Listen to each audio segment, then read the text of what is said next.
procedure with minimal downtime. If you suffer from an enlarged prostate and want to avoid the sexual side effects of medication and invasive surgery, UroLift may be for you. Contact McKeever Clinic at 355-6583. That's 355-6583. Feel safe as you get back to work.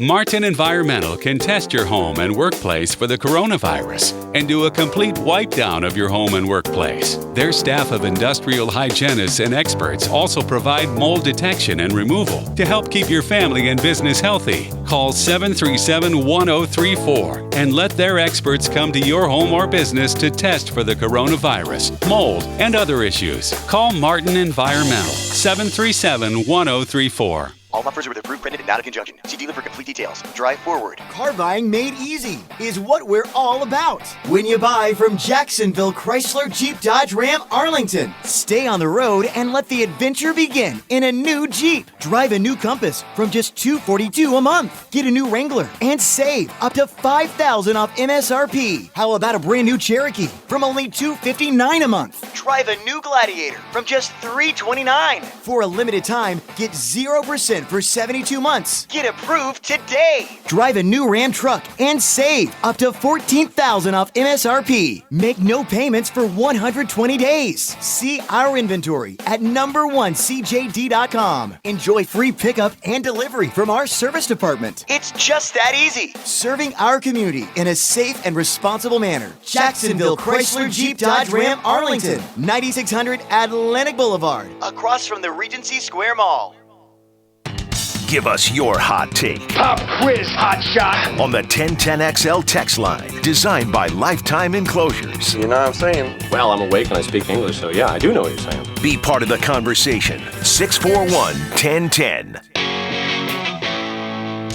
To all the first responders, medical teams, and frontline heroes working to help this country in these uncertain times, Local 234, plumbers, pipe fitters, and HVAC technicians want to thank you. We appreciate all your efforts in keeping us safe. We know the sacrifices you and your families are making, and we want to show you our support in solidarity that we can get through this together. Stay home, stay safe, and stay strong. Jeff Prosser here. I'm with Jeff Breyer, owner of Lifetime Enclosures and Lifetime Flooring. Jeff, over the years, I'm sure you've cured a lot of patio envy. Jeff, now is the time to visit our showroom to get your dream patio and the cure for patio envy. We'll design the sunroom, screen enclosure, or patio of your dreams. You also do flooring? Absolutely. At Lifetime Flooring, we can update your entire home with luxury vinyl plank, carpet, tile, or hardwood. Visit Lifetime Enclosures and Lifetime Flooring today, just south of Bay Meadows on Phillips Highway. And don't forget to ask about our current specials. License CRC 028471.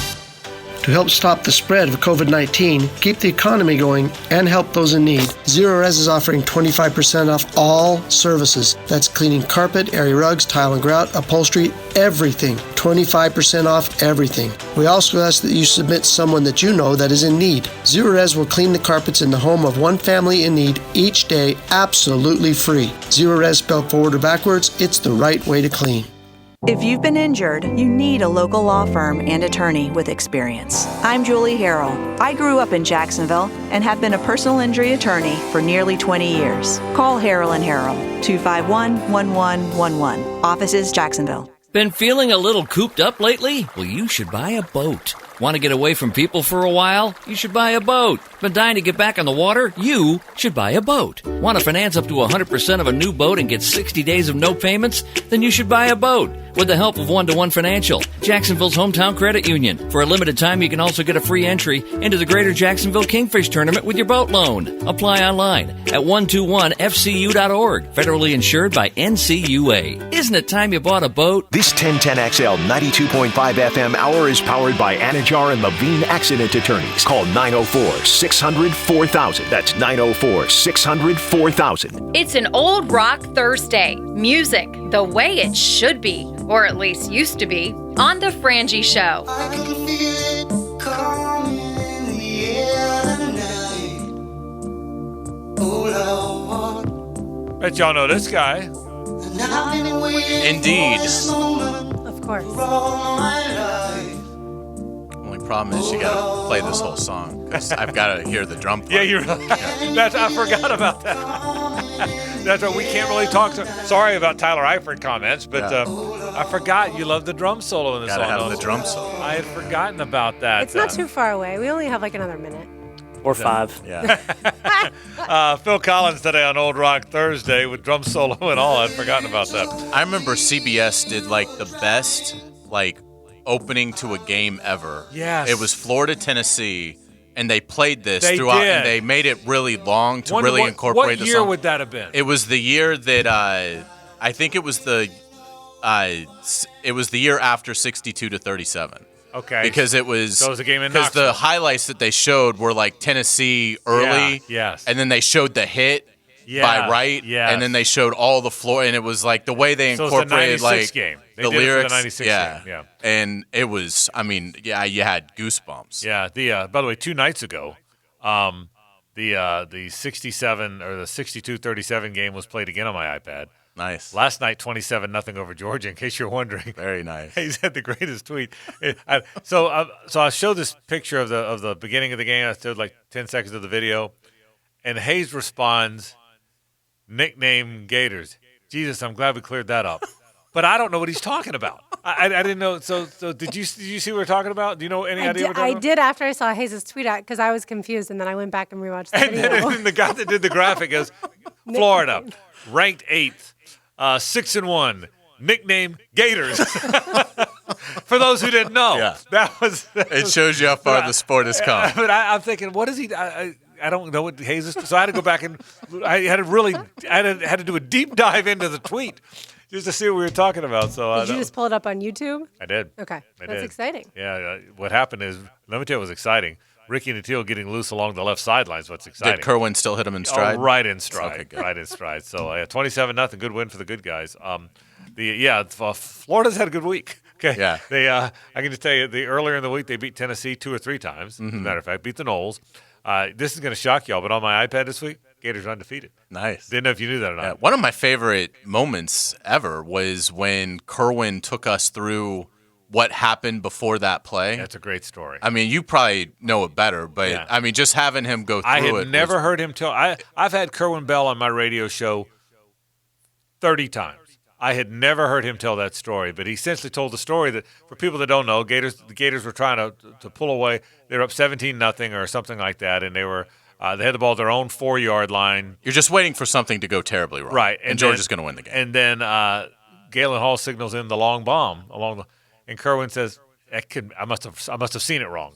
So he does his hands forward to do it again. He did it again. Coach wants me to throw a long bomb to the left side. He goes, what the heck?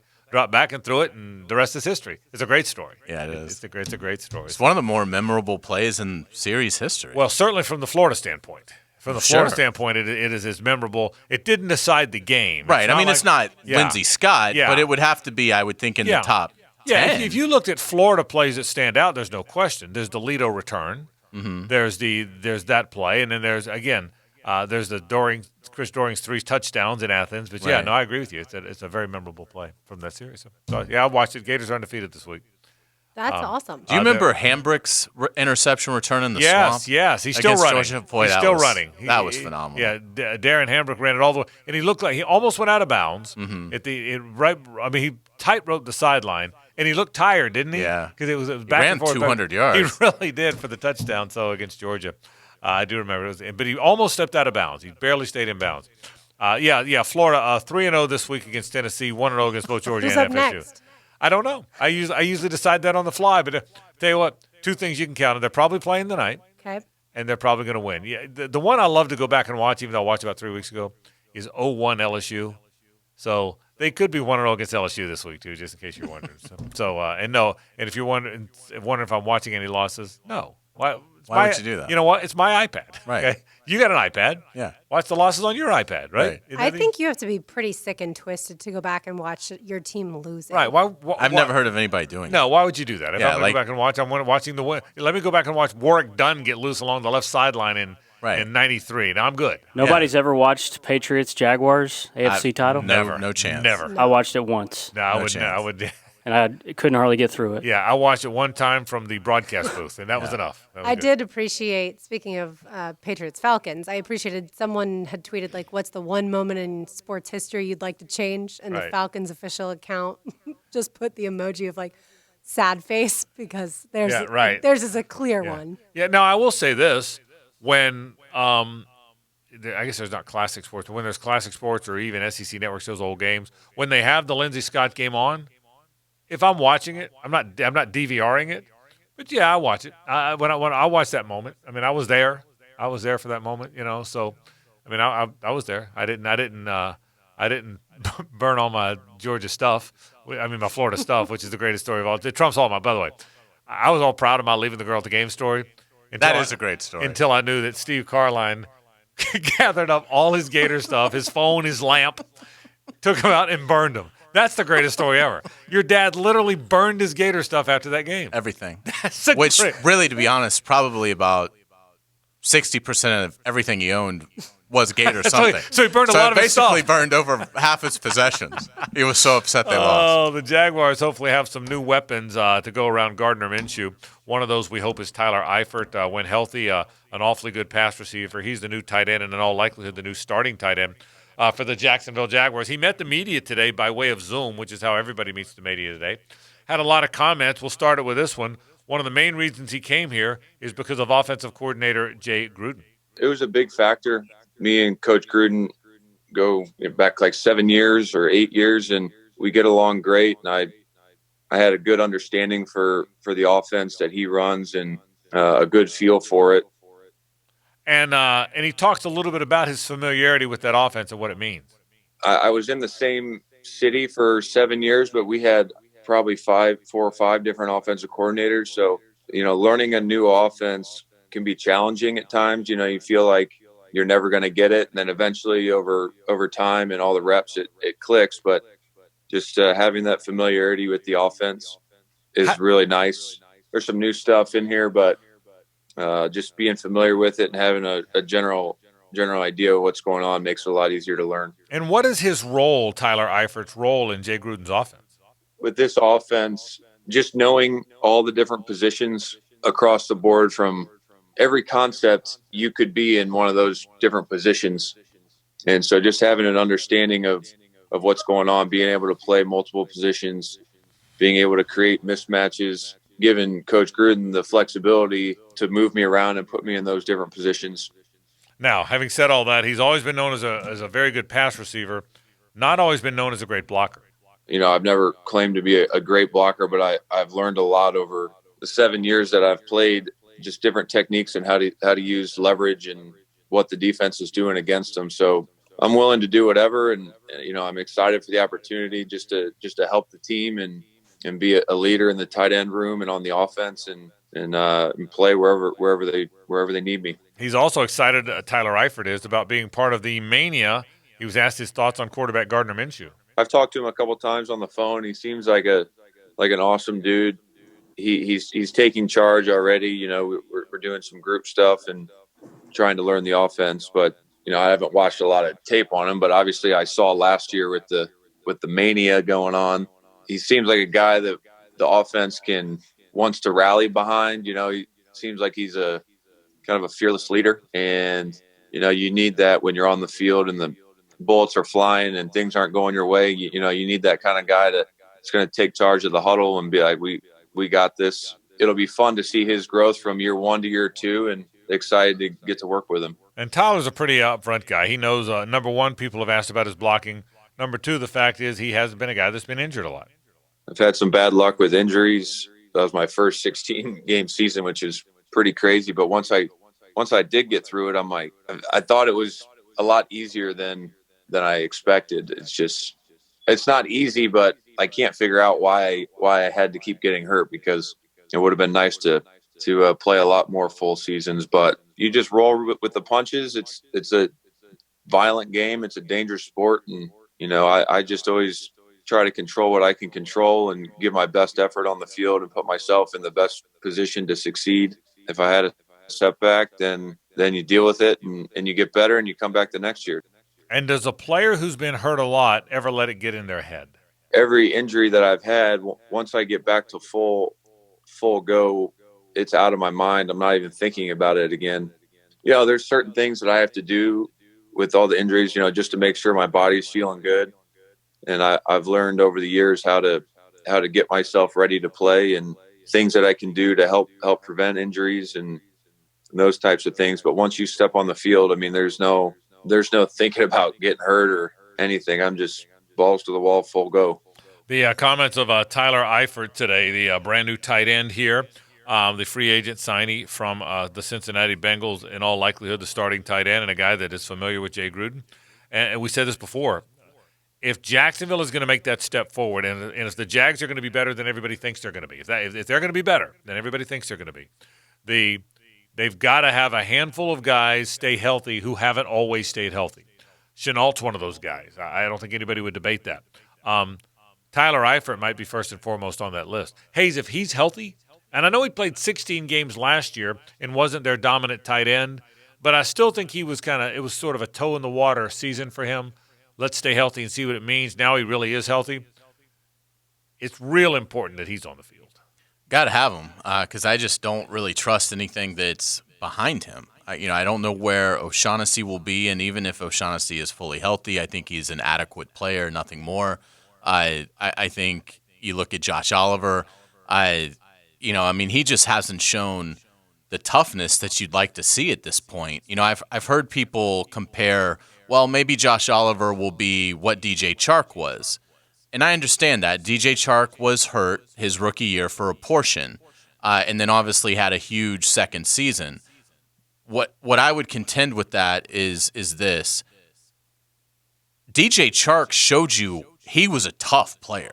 I mean, he showed it his rookie year on special teams. I mean, what he was able to do as a gunner was sensational. We came into last year saying, well, I don't know what kind of receiver DJ Chark will be, but he's an outstanding special teams player. Now, you'd like to get more out of a second-round pick than outstanding special teams player, but DJ Chark at least proved that he could handle the physical nature of this league. Josh Oliver has not shown that at all. Now, maybe that doesn't mean he can't do it, but he hasn't shown it. So it's hard for me to get excited about the measurables and his athleticism when, I don't know if he's going to be tough enough to play in the NFL and at an effective level.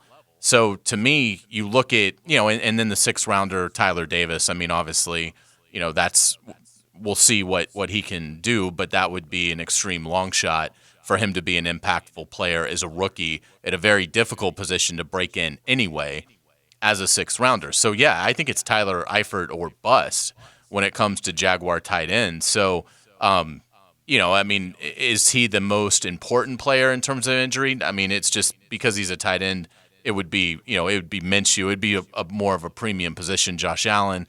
But I think in terms of what you're saying, if they were able to get 16 games out of him, it would totally change the potential complexion of the offense, because I do think that if Tyler Eifert is healthy, he can go get you 8 or 9 touchdowns. He's not going to get you a ton of yards, but I think he can catch 8 or 9 touchdowns. And if he's able to give that to this offense, it'll feel like something that the Jaguars haven't had in a decade. And I don't know how much Mike Glennon and his veteran presence will bring to the quarterback room, but Tyler Eifert talked today about becoming the leader of the tight ends room. That's a group that really needed a veteran in there. And even if he can't stay healthy, I still think he can add and contribute to those younger guys, helping guide them. Because, look, the odds are he's not going to be healthy for all 16 games. He started 4 last season. Yes, he got to play in 16, but he only started 4. But if he can be healthy for 12 out of those games, then, yes, I think he can become a good weapon, but I think his veteran presence is also important. Let's take a break. When we come back, let's bring in Jim Nagy. He's the executive director of the Senior Bowl, longtime NFL scout, certainly knows the players in each draft. This most recent draft, we'll ask him about the Jags draft picks, and about his comments most recently about Florida quarterback Kyle Trask. All that coming up, so stay with us. The Frangie Show, live from the law offices of Brett Hastings' studio on 1010XL 92.5 FM. Hey, if you want an insurance agent you can trust, I'm going to recommend my friend Craig Dewhurst from State Farm. Call him at 940-9740. Life insurance, homeowners, automotive insurance, you name it, Craig's got it. He's also a good guy. He'll be there when you need him. That's the best thing about Craig Dewhurst. When you need him, he is there each and every time. A guy you can trust. Trust your insurance agent. And by the way, trust your company, and that's State Farm. State Farm agent Craig Dewhurst. Call him at 940-9740. Day by day, play by play. Touchdown, Jacksonville. The station that covers the Jaguars day in and day out. 1010XL, home of the Jacksonville Jaguars. All offers are with approved credit and not in conjunction. See dealer for complete details. Drive forward. For those of us that drive to work or just need a new vehicle, we remain dedicated to provide you with essential services, Keeping you safe and satisfied. at Jacksonville Chrysler Jeep Dodge Ram Bay Meadows. In difficult times, everybody needs a little help. Make no monthly payments for 120 days. See all our Go Anywhere inventory at JAXCJDR.com. Jacksonville Chrysler Jeep Dodge Ram, I-295 and Bay Meadows. The Truck Accident Law Firm is a national truck crash law firm based right here in Jacksonville, focused on making First Coast roads safer through zealous advocacy for families of those injured or killed by unsafe trucking. The Truck Accident Law Firm focuses exclusively on tractor-trailer, bus, and commercial vehicle crashes. If someone you know is involved in a serious crash with a tractor-trailer or commercial vehicle, contact your local truck crash specialists at truckcrashlaw.com. Non-attorney spokesperson. It's good to be back. Universal Roof and Contracting, Knowles Lock and Safe, and Annie Oakley's Wood Furniture are now reopened as part of Phase 1. If your business is back, let us know at 1010XL.com. Golfers, it's time to tee it up and get back to playing the game we all love. Edwin Watts Golf Shop is now fully reopened to serve all your golfing needs. Our team has taken precautions to ensure your shopping safety when you visit our stores. Come in today and get the best deals on clubs, bags, balls, apparel, and more. And at Edwin Watts, we offer free custom club fitting, club repair, and trade-ins. Now, let's get out there and play some golf. Edwin Watts Golf Shop, home of the 90-day, 100% satisfaction guarantee. This is Hacker. Join me for the Gator Bites podcast presented by Southeast Orthopedic Specialists with new episodes every Wednesday. Subscribe and listen by searching for 1010XL Florida Gator Podcast on Apple Podcasts, Google Podcasts, Spotify, Stitcher, or TuneIn.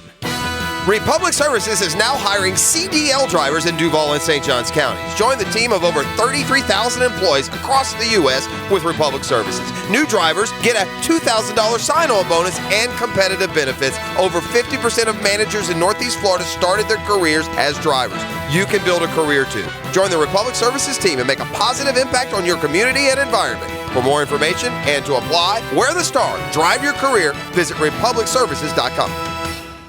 Right now, they're on their way to disrupt your life, make you uncomfortable, and rob you. Don't bother calling the police. They can't help. That's right. Summer heat and humidity are about to attack North Florida again. You know what to do. Call Mike Merritt. Mike Merritt's Heating and Air has a license to chill. When heat and humidity are attacking you, Mike Merritt provides a comfortable chill at a bargain price. Mike has been keeping North Florida comfortable for 30 years. This year has brought new challenges, but we've been tested before. Americans are tough and caring. Mike Merritt wants to thank everyone for pulling together, especially those on the front lines who maintain vital services. Mike Merritt is taking special precautions to keep you and their employees safe as well as comfortable. And as always, with Mike Merritt, there are never overtime fees. Whenever you need them, they're here for you. Visit merrittair.com. Florida license number CACO 50384.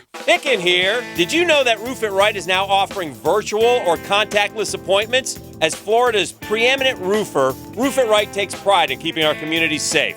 If you're having issues with your roof, go to roofitRightFL.com and schedule your contactless appointment today. Our workers have always been proud to serve our community during difficult times, so we're here if you need us. Roof It Right so you can sleep at night. RoofItRightFL.com. That's RoofItRightFL.com. Ordering online's never been easier with the Woody's Barbecue Loyalty app. Hi, Flying Jacko here. Go online to woodys.com today. Download the app and order online. Then pay online and earn awards points every time you use it. For 40 years, Woody's Barbecue's been slow cooking your ribs and chicken for fall-off-the-bone tenderness. We'll see you at Woody's today. At Woody's Barbecue, it's what we do. Let's eat. Brakes for less is what we do. We know drums, rotors, pads and shoes. If there's a squeal in your wheel, come see the best. 733 Stop. Brakes for less. All we do are brakes for less. This 1010XL 92.5 FM hour is powered by Anajar and Levine Accident Attorneys. Call 904-600-4000. That's 904-600-4000. It's an old rock Thursday. Music the way it should be, or at least used to be, on The Frangie Show. Hey, we're glad you're with us. We continue along. Frank Frangie, Hayes Carline, Lauren Brooks with you. I like this Phil Collins old rock stuff, but is it a little slow and sappy? Well, this makes me think of Rachel Ward from Against so All that's Odds. Never bad. So I'm good. Never bad. Yeah. It's a great movie. And this is a great song. Yeah. But it is a little slow. Jim Nagy joins us from the executive director of the Senior Bowl. Jim, did you see the movie Against All Odds? How would you rate it?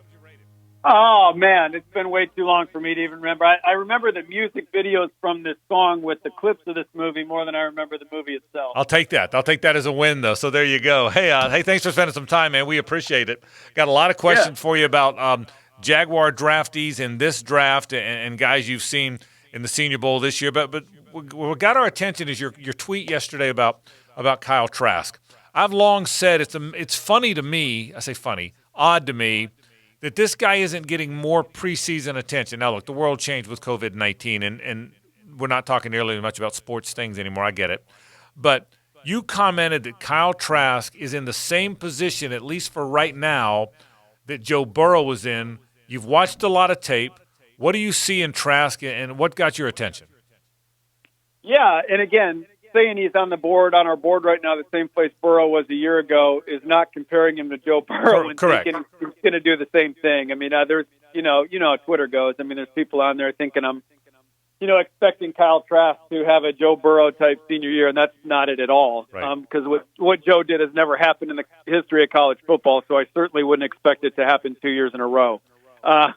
But what Kyle, obviously Kyle's story is a great one. What he's had to overcome and not starting since ninth grade, and just amazing. That in a day and age right now where if you're not a starter at any position, either the player or the player's parents are having him pick up shop and transfer somewhere. Where this kid stuck it out in high school, he's sticking it out at Florida. Finally gets his chance, waited his turn, and made the most of it. So I think it's an incredible story. And then when you flip on the tape, and we actually watched some more of Kyle today because we were doing some SEC defense stuff, so we watched more of Kyle, and we watched the Orange Bowl against Virginia. It's just amazing for a guy that hadn't really started a game in 6 years or whatever it was, just how slow the game happens for him. You watch guys that don't play a lot of ball, and the game just moves fast. You can tell by their mannerisms in the pocket, and they're antsy, and they don't really have, that internal clock. And this kid's feel in the pocket, his calm, his poise. I mean, it's really remarkable for how little he's played. And then when you go to the skill set, I mean, he's accurate. He throws a really catchable ball. He's extremely tough. I mean, he'll stand in there, and I know Gator fans have seen it. I mean, he'll sit there and he'll hold it to the last second before he releases it. He's not afraid to get hit. So there's just a lot to like for a guy that, has waited his turn and not played a lot of football for a one-year starter. I mean, and from the beginning of the year to the end, the guy got a lot better. And I had a couple guys from the Florida staff reach out to me after I posted that yesterday, and they're like, man, you wouldn't believe how much better this kid got over the course of the year, even behind the scenes. So they're really excited about what they have there with Kyle. Hey, Jim, it's Hayes. What are some things that Kyle can do to improve his stock even more in this upcoming season? I mean, just improve on everything. It looked like he was gimpy there a little bit. He was wearing a knee brace, so it'll be interesting to see if he gets his body fully healthy. Just mobility-wise, he can make more plays outside the pocket. He did a really nice job inside the pocket because he's got such a nice feel in there. He's one of those guys that can kind of maneuver around without moving much. And buy himself some space. So, that, and just be consistent. Put 2 years together on tape. Make yourself a guy that's not kind of a one-year wonder. And just be consistent with it. Be durable. Prove to people now he's losing a lot of weapons. They lost 3 receivers that were drafted. LaMichael Pirine was drafted, so he's losing a lot of skill guys. Kind of prove that you can make people around you better, which quarterbacks should be able to do. So those are things the scouts will be looking for in the fall. Hey, Jim, this is Lauren. Do you think Kyle Trask is the best quarterback going into next season in the SEC? I can't say that yet because I haven't gotten through all the tape on all the other guys, but he certainly impressed us. You know, a guy that I'm looking forward to seeing is Mac Jones at Alabama. Everyone knows where Tua got drafted. But when you look at the two games that Mac Jones started late against Auburn and Michigan, in two defenses that were loaded with NFL drafted players this year, they put up 80 points in those two games, the Crimson Tide did, and he threw for 650-plus yards and 7 touchdowns in 2 games. So a lot of people up in Tuscaloosa are excited about Mac, just like a lot of people in Gainesville are excited about Kyle. So I'm looking forward to seeing Mac. So I wish I had a better answer for you. Right. Haven't gotten to Jamie Newman's tape yet, the transfer from Wake that's going to Georgia. So I'm just jumping into this. Our scouting staff's done an awesome job setting the table right now, and I've got 579 names on the board right now to cross-check this summer, so we are working our way through. But sorry, I don't have a better answer for you on that one. But we will circle back with you because I think you've got a great eye for it, and I think Georgia fans around here are certainly excited about what Jamie Newman might be. Jacksonville's I got a lot of Georgia fans here too, and Mac Jones is from here, Jim, as you probably know. So certainly we're interested in your thoughts on all those guys. And again, your comments on Kyle got our attention, and it's going to be fun to watch him. I think you're right. The one thing that jumps off the page, you said it best. When he went into that Kentucky game last year, Jim, he didn't look like a guy who hadn't played. He looked like a guy he looked like a veteran backup that had played a lot of football and was calm and went through progressions. You never see that in a guy who's never played. I think that was kind of your point, and that kind of jumped off the page for us as well. Yeah, that was the point. Again, I wasn't trying to compare his skill set or him as a pro prospect to Joe Burrow. It's just that, making the point that, there's a lot there. There's a lot to like. Just like there was more to like about Joe Burrow off his junior tape than a lot of people gave him credit for. I think the narrative was that Joe just came out of nowhere. But when you went back and looked at the 2018 stuff, the point I tried to make leading up to the draft this year, doing some of the ESPN stuff that I did, was that I don't think Joe made as huge a jump as people thought he did. I thought LSU got a lot better around him this past year. With Clyde Edwards-Helaire as the starting running back finally, they were much better up front on the offensive line, and they're skill guys. They led the country in drops Joe's junior year. And, Chase and Jefferson, all those guys started to make plays around him. So that's all the point I was trying to make, is that last year at this time, I'm looking at Kyle's name right now on our board. It's sitting in the same exact spot Joe's was. Let's get to some guys with the Jaguars. Handful of guys were in your game. Bartz was there. Devon Hamilton was there. Let me start with Devon. Super strong guy. Everybody seems to think they're going to go to a 50 front here, which means they need that big two-gapper. Devon looks like that guy. What did you think of the Ohio State nose guard when you had him there in Mobile? Yeah, he's the guy that phone rang off the hook last fall from buddies that scout in the Midwest more than any other player about Devon Hamilton. And when they were calling, it was more, he kind of really burst on the scene last year, really put it together. And it was more like, hey, Jim, take a look at this kid. We've got a 5th-round grade on him or a 6th-round grade on him. And, so when we brought him here, that's kind of the range that he was in. And he's one of those guys that he kept getting better every week last year. We had a Midwest scout that lives in Cleveland, so went down and saw Devon play 3 times. And then we obviously look at him in the office as well. But when he got here, he's one of those guys that when you see him live, he's powerful on tape. And then you stand 10 feet from him in these one-on-one drills and watch him just big boy people and overpower people with his inline explosion. He is a really hard guy to handle. And again, I don't think the Jags are getting truly a run-stuffing player. I think there's more to him than that. I think that he's going to eventually develop into a guy that can play on third down because he can push the pocket. He has knockback in his hands. He can really get people off balance. So, I don't know if they'll get that right away from him. I think he's the first and second down starter as a rookie. I think he should be able to do that at some point his first year. But down the road, he's not a guy that is immediately going to have to come off the field in some situations. So where they got him in the 3rd round, I thought that was a really good fit. Jim, Gardner Minshew was obviously in your game a couple years ago. What did you make of his rookie season with the Jaguars, and do you think Gardner Minshew has a chance to be a franchise quarterback in the NFL? Yeah, I mean, based off his rookie year, you got to at least hold out the hope that he's that kind of guy. And when you say franchise quarterback, when I was in the league, we always refer to those guys as like you're going to the playoffs and you're competing for the division and Super Bowls because of that guy. You're not competing with that guy. You're competing for those things because of him. And what Gardner showed going what was he 6-6 as a starter last year? Is that right? That's right. Yeah, so I mean, 6-6 as a rookie, highest rated rookie, higher than Kyler Murray. Not a great supporting cast around him. I mean, to me, those are all huge things, huge takeaways from a rookie season. So, where he's getting drafted or where he got drafted in the 6th round, there's probably skeptics. But if all you do is change the draft slot and say that Gardner went in the 1st round, I think people would be saying, yeah, of course he's got a chance to be a franchise guy. So people that are saying he doesn't have a chance, they're probably just pointing to where he got drafted. And he obviously got grossly underdrafted. In hindsight, if there was a redraft of last year, he's a 1st or 2nd round pick. So, he was in Mobile recently, and he's coming back here in a couple of weeks to train. I look forward to seeing Gardner. But, yeah, I thought he did a lot of great things. And I know this is probably like a probationary year to let him see what he can do as a full year as a starter. But to me, all signs are pointing up. Jim, I know this is going to be a best guess kind of question, but do you think college football will start on time from what you've heard? Oh, that is the best guess, and your guess is as good as mine.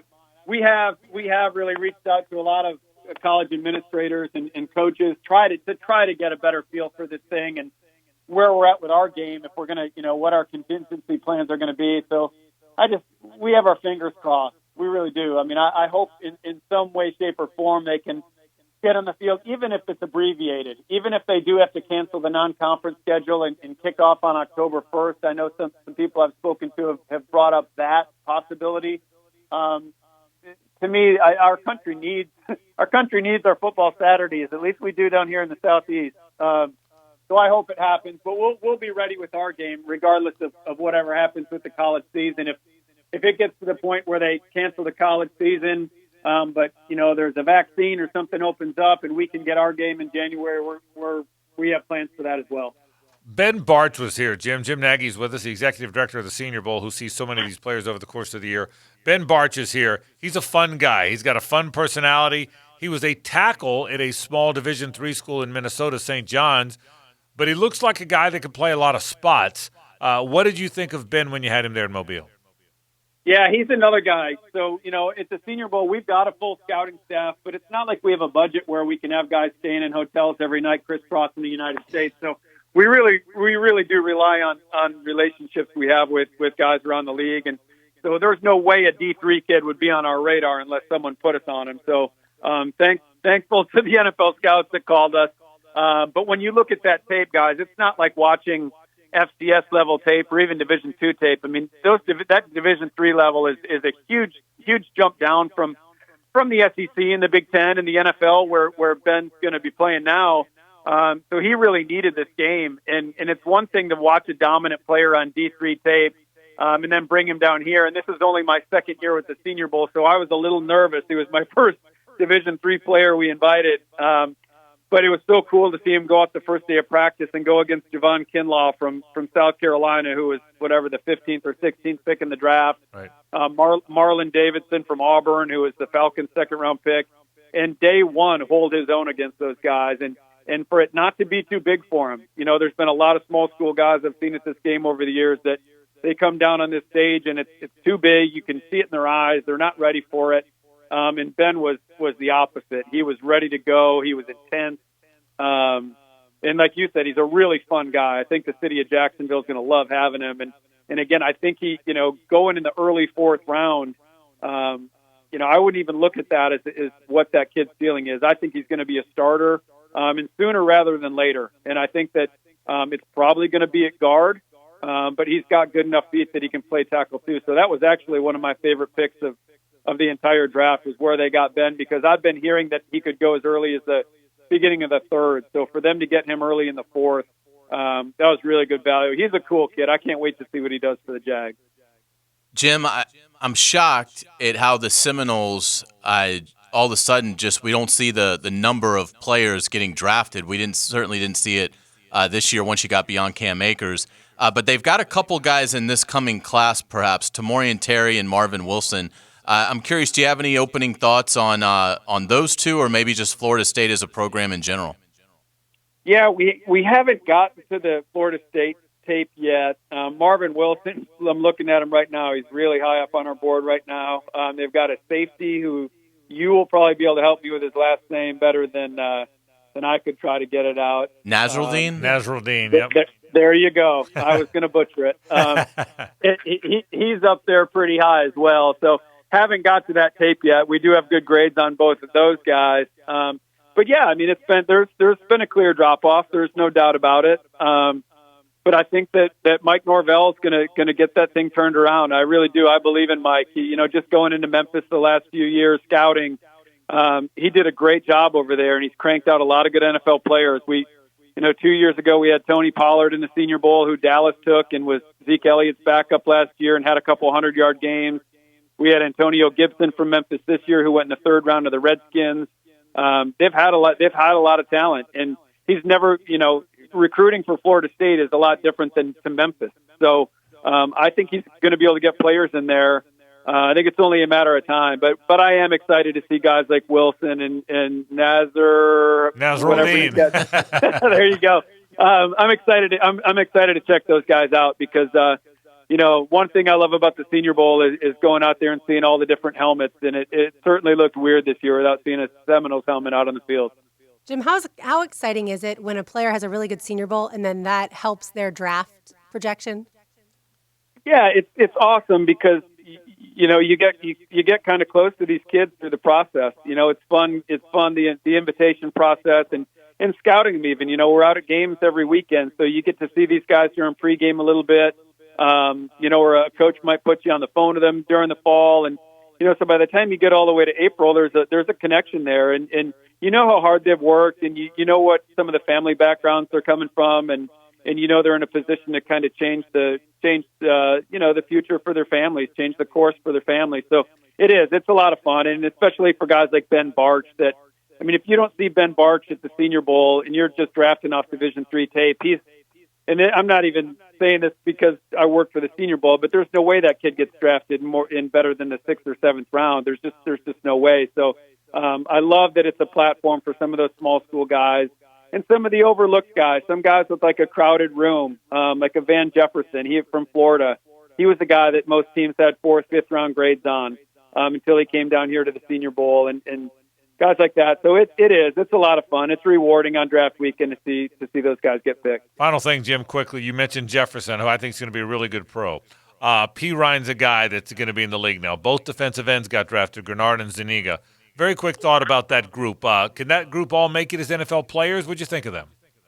Yeah, it was a great group of Gators this year. We were watching that Orange Bowl game just about an hour ago in the office here, and forgot how good P. Ryan was in that game. He was ridiculous. I thought he was one of the most underrated backs in the draft. A lot of times, junior running backs get all the love in the pre-draft process, and the senior running backs kind of get pushed to the side. And I think P. Ryan's going to have a really long career.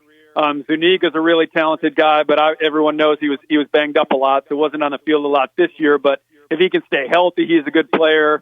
John Grenard is a complete stud. He's a grown man. He was a leader there at Florida in a really short period of time. Everyone at that school loves that kid.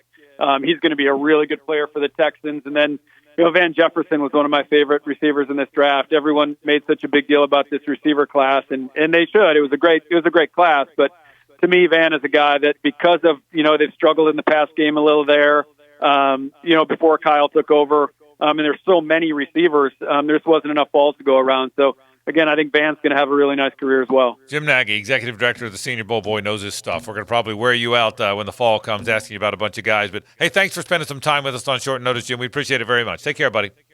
Yeah, thanks for having me on, guys. All right, Jim Nagy from the Senior Bowl. Boy, does he know his stuff. Particularly those guys that were out there in the Senior Bowl this year. Fun hearing him talk about Barch and Devon Hamilton and how physical he is. We'll take a break. There's more to come. This is 1010XL and 92.5 FM. The Frangie Show, live from the law offices of Brett Hastings' studio on 1010XL 92.5 FM. Made in Jacksonville For Jacksonville, by Jacksonville.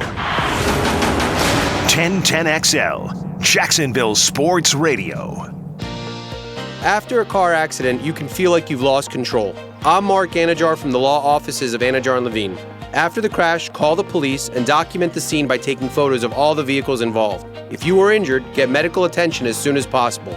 If you've been involved in a car accident, call the law offices of Anajar and Levine at 904-600-4000. That's 904-600-4000 for a free consultation. And take back control of your life. Office in Jacksonville.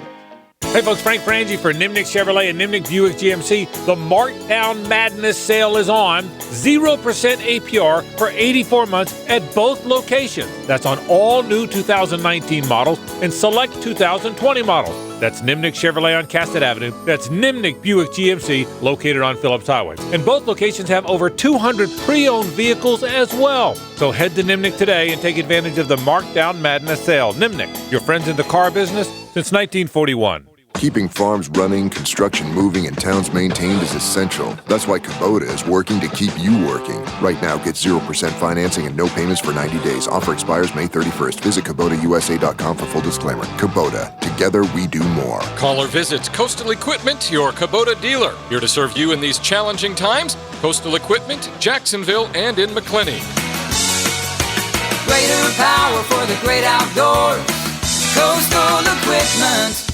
Hey, it's Allie McDeal from the Best Bet Poker Show. Even though our Best Bet locations in Jacksonville and Orange Park are temporarily closed, we'll still be airing new episodes live every Wednesday at 6 p.m. on 1010XL. Tune in to hear us discuss ways to keep your game sharp. We'll share strategies to boost morale that will also improve your poker game. Plus, we'll hear from some of the greatest names in the poker industry. Find out what they're doing and which methods they utilize to keep their game progressive during this difficult time. Let me know what you want to hear about by tweeting me at Allie McDeal. Find live, up-to-date information regarding Best Bet reopening at bestbetjacks.com.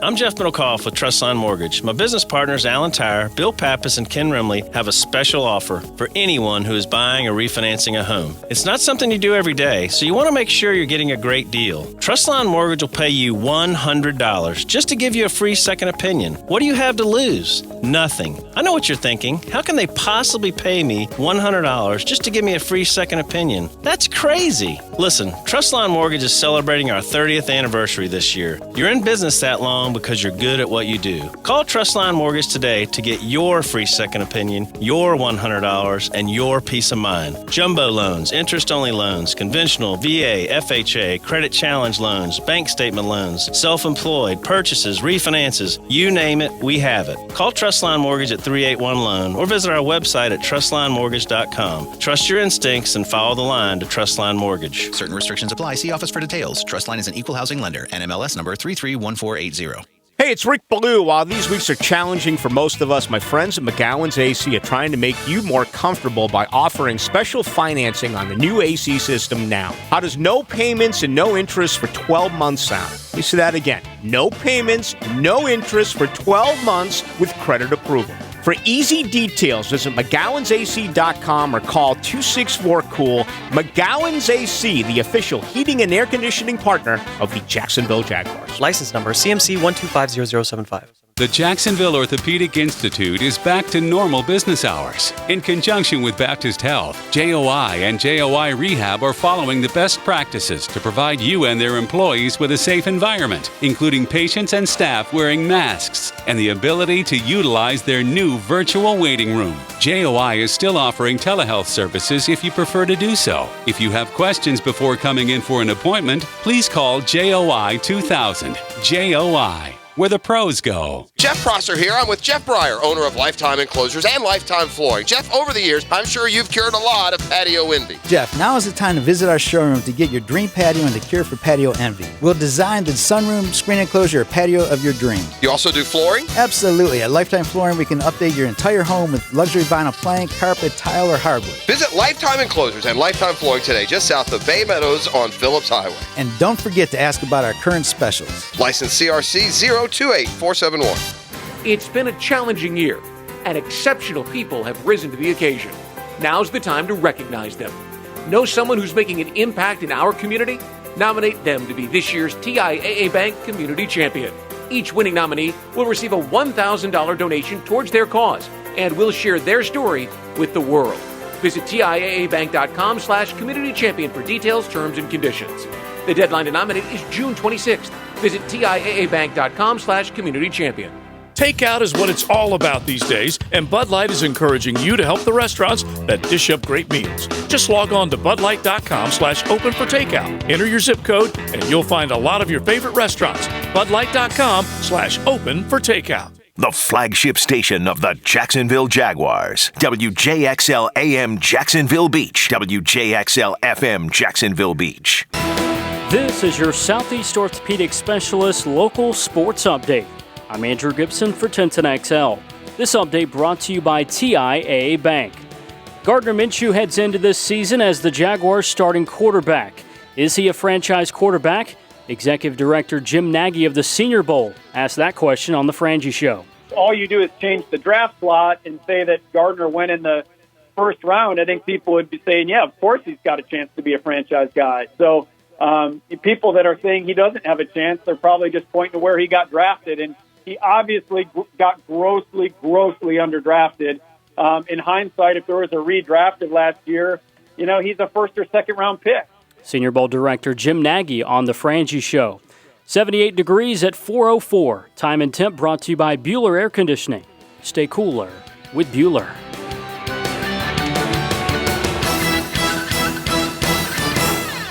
This 1010XL 92.5 FM hour is powered by Anajar and Levine Accident Attorneys. Call 904-600-4000. That's 904-600-4000. It's an old rock Thursday. Music the way it should be, or at least used to be, on The Frangie Show.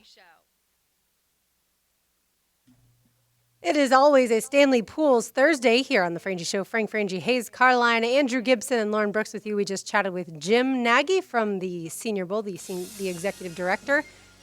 And he had some glowing things, I would say, about Gardner Minshew. By the way, also a Phil Collins Old Rock Thursday today. There's Phil. Phil showed up. Easy lover. Okay. Turn that up, Gibby. Business is picking up. How about that? Phil Collins on Old Rock Thursday, huh? So who is this with? It's him and... Who's that? Who is it? Lauren, tell me.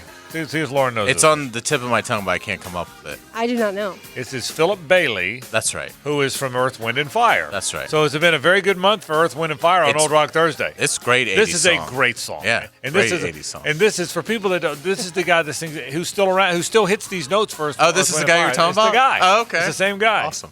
So now you'll have to go back and listen to more Earth, Wind, and Fire. This is Phil and Phil. Phil and Phil, Lauren's what you got here. Phil and Philip. Phil and Phil, I love it. Right. So wasn't there a guy actually on, was it The Voice not too long ago? Phil Phillips. Yes, okay. Yeah, Phil Phillips. Maybe he was named after the No, I song. think it was The Idol. I think it was Sure, Idol. one of I got those. all this stuff, okay? You got Phil and Phil Phillips and all kind of Phil. You are a pop This is a culture great song, expert. though. This is a great song. It's a fantastic Easy song. lover. So Jim Nagy had some glowing things to say about Gardner Minshew, but one thing that we've discussed is sometimes he leaves the pocket early, and there was a video put out today of Gardner scrambling around in the pocket, and then Pete Prisco quote tweeted it and said, "Why is he leaving that pocket?" Well, this is a great. If you didn't see this, go to Twitter, go to Prisco's feed. We'll ask Pete about it tomorrow. But it's a great exchange on why there's so much promise with Gardner, and I'll go through it. This guy Matt Bowen has got an end zone shot of Gardner. You guys have both seen it, right? Mm-hmm. Okay, they got this end zone shot of Gardner making a really good play. So if you watch the video, he drops the throw, leaves the pocket. I'm trying to see who this is against. I called the game. You think I know all these, right? But they kind of run together after a while. It's is it the Jets maybe? I'm trying to think. I mean, whoever it was. Anyway, so he rolls to his right.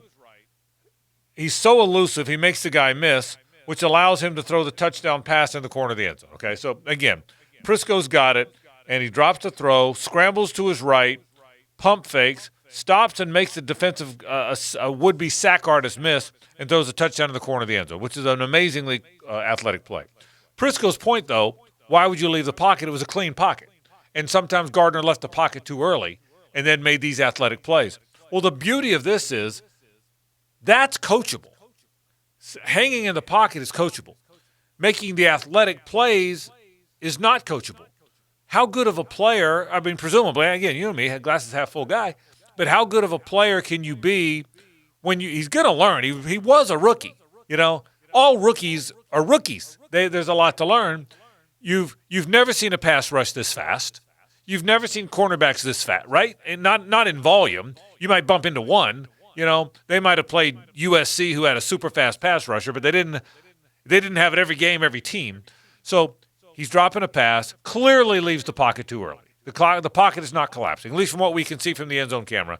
The pocket is not collapsing. So he leaves it too early, gets chased, makes a really athletic move to make the guy miss, and then fires a touchdown in the corner of the end zone. I thought that was a great example, Hayes, of A, what he can do better, that you can coach, but B, a play he can make off schedule that you can't coach. Learn to do the first one better, keep the second one. I think that's why people are excited about the guy. Sure, and I think it'll be the focus of, I think, opposing defensive coordinators when they're doing their offseason work. I think that'll be a play that they look at and they say, this is what we have to stop. If we can keep him from doing this, then we've got a chance to make him look bad. We've got a chance to contain their offense and win the game, because you just don't see that many. Not to say that they aren't there, but the plays that you remember the most about Gardner, the ones that stick out, are those kind of plays where he's buying the extra time, making something happen. And to me, that's what this season comes down to. If he can continue to make that magic happen, and some can. Again, there are plenty of quarterbacks that the opponent has been trying to keep contained in the pocket for years, and they can't do it. Or they don't do it consistently enough. So Gardner may be able to overcome that. I think his game is always going to need to have some of that, gambler mentality in terms of getting out, buying the extra time. Well, in large part, Hayes, that's where the game's going. Yeah. But that's part of it, too. And I just think it makes it easier on him. It's easier, I think, to find the lanes. And now when he gets into the prime of his career, if he's the long-term answer, when he gets to be 28, 29, 30, 31, 32, then he'll probably elevate his game to a point where he can consistently win in the pocket. He doesn't really have to move around as much. But I would think certainly in year 2, that still needs to be a big part of his game. So, it's a great play to watch. It's a lot of fun to relive it. I also think that's the genesis of where the opponent is going to say, this is what we have to take away from Gardner Minshew if we're going to beat the Jaguars. It was the Jets, I did confirm, because if you look closely on the field, it says crucial catch, and the Jaguars only had one game at home in October last year. So I have confirmed that for you. I think the great part about Gardner and what you can't really teach is to keep your eyes downfield when you're moving around. And that is one thing that he showed last season that he can absolutely do. At times, does he not trust his protection? Yes. Is that partially on the fact that the offensive line, multiple times the protection broke down? Of course that is. I think that's fair. Right. So that's not all on Gardner. But yes, this is one example of when he had a clean pocket. Someone said Linder was backing up. No, Linder was just fine. But he decided he was going to go ahead and scramble. And, that's where you certainly wish that they were able to be practicing right now, at least in OTAs, to be able to try and help him work on some of those things with his new weapons. But that's coachable. Hanging in the pocket, trusting your pocket is coachable. So, I thought it was a great example, though. The reason I even brought it up, it was a great example of what coaches can teach him, but what he can do that you can't teach. And I think that's why people are excited about him. One other thought, by the way, as we go to break, because I want to get to some other things here. One other thought about that. Jim Nagy thinks Ben Bartch is a guard. I kind of do, too. And maybe he'll play some left tackle down the road. But I look at him and I see a guard. I've said I would not be surprised if he's the right guard this year. I would not be surprised if he wins that job. I just would not. I think he's going to be a good player. I really do. He's big. He's physical. You heard Jim say he hung in there against some of the best defensive linemen from Division I football. Blocked Kinlaw. Yeah, he blocked Kinlaw. That's right. And so that's the likes of which he's going to have to block here. I'm telling you, would not surprise me if they went up going Cam Robinson, Norwell, Linder, Bartch, Taylor. All are 6'5", 6'6". All are very physical players. Would not surprise me. We'll see where it goes. Take a break. When we come back, some other topics I want to get to. The Wisconsin Supreme Court overruled the stay-at-home order. Did you see that? Mm-hmm. What an interesting thought, and how might that affect sports? That in conjunction with the Scott Strickland news from today. All that and more. Stay with us. Now, the Lamb Rant, brought to you by the Best Bet Card Rooms at Jacksonville and Orange Park. He's the most competitive player I've ever seen. He'll do anything not to lose. Who is he? Take your pick. We've heard hundreds of athletes covering all sports described that way. It's the go-to line coaches and teammates turn to when talking about star athletes, as if that separates those athletes from the norm. I'd rather they tell me about the handful of athletes who aren't driven to win. I want to know which ones collect their paychecks and go home to their mansions.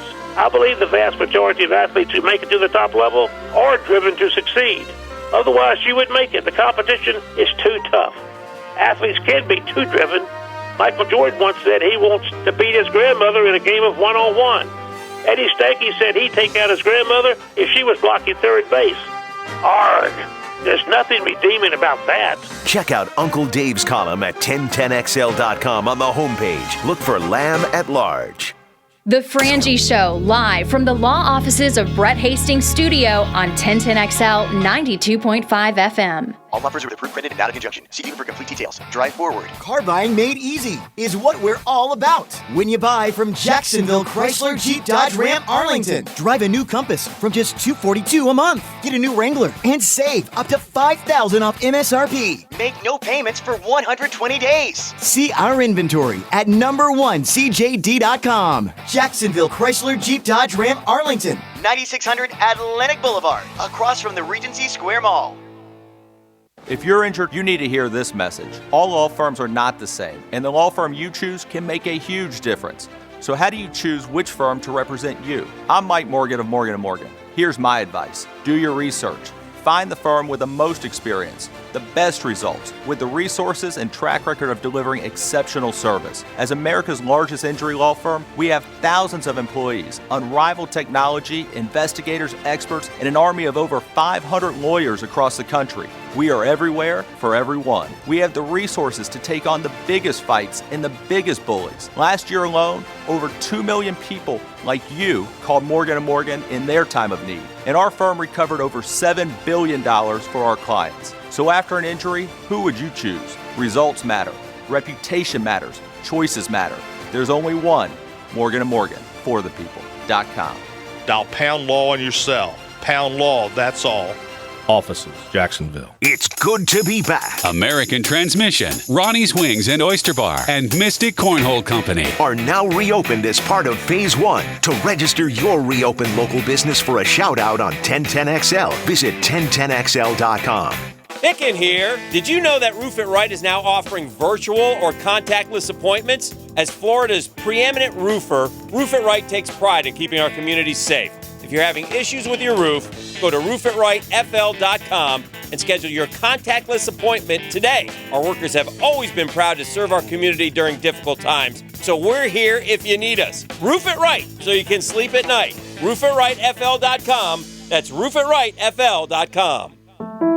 Every home has have-to-dos and probably some want-to-dos. The Home Depot can help you do both with the things you need to make things work a little better, or take care of something you've been meaning to do. Maybe do something to start summer. We have the low prices to make it all doable.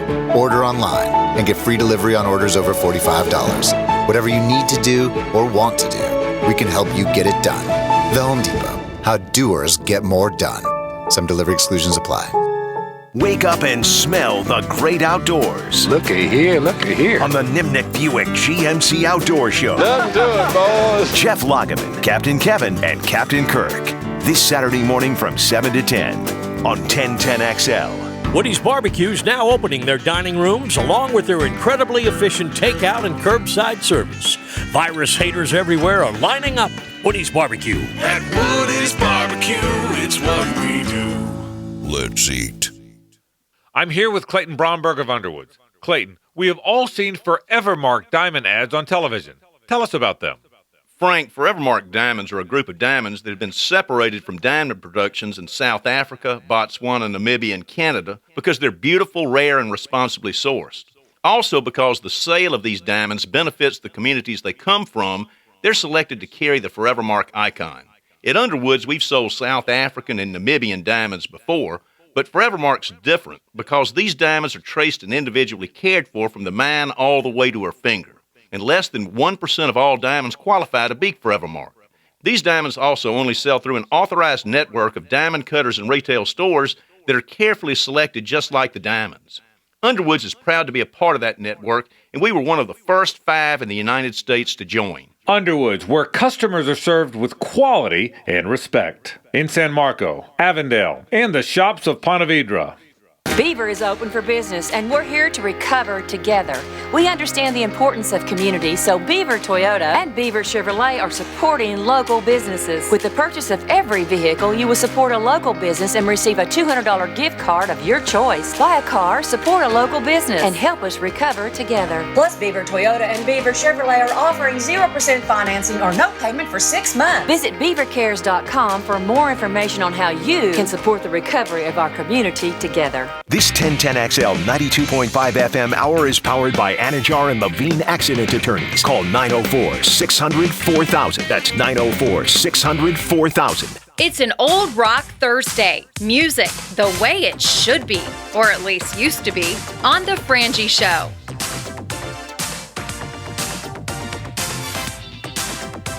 A little more Phil Collins for you on this Old Rock Thursday and Stanley Pools Thursday. Well, we've been discussing how quarantine versus reopening businesses has been very political. And there's certainly an example of that going on in the state of Wisconsin, where the governor is a Democrat, and the governor issued a stay-at-home order through a portion of May.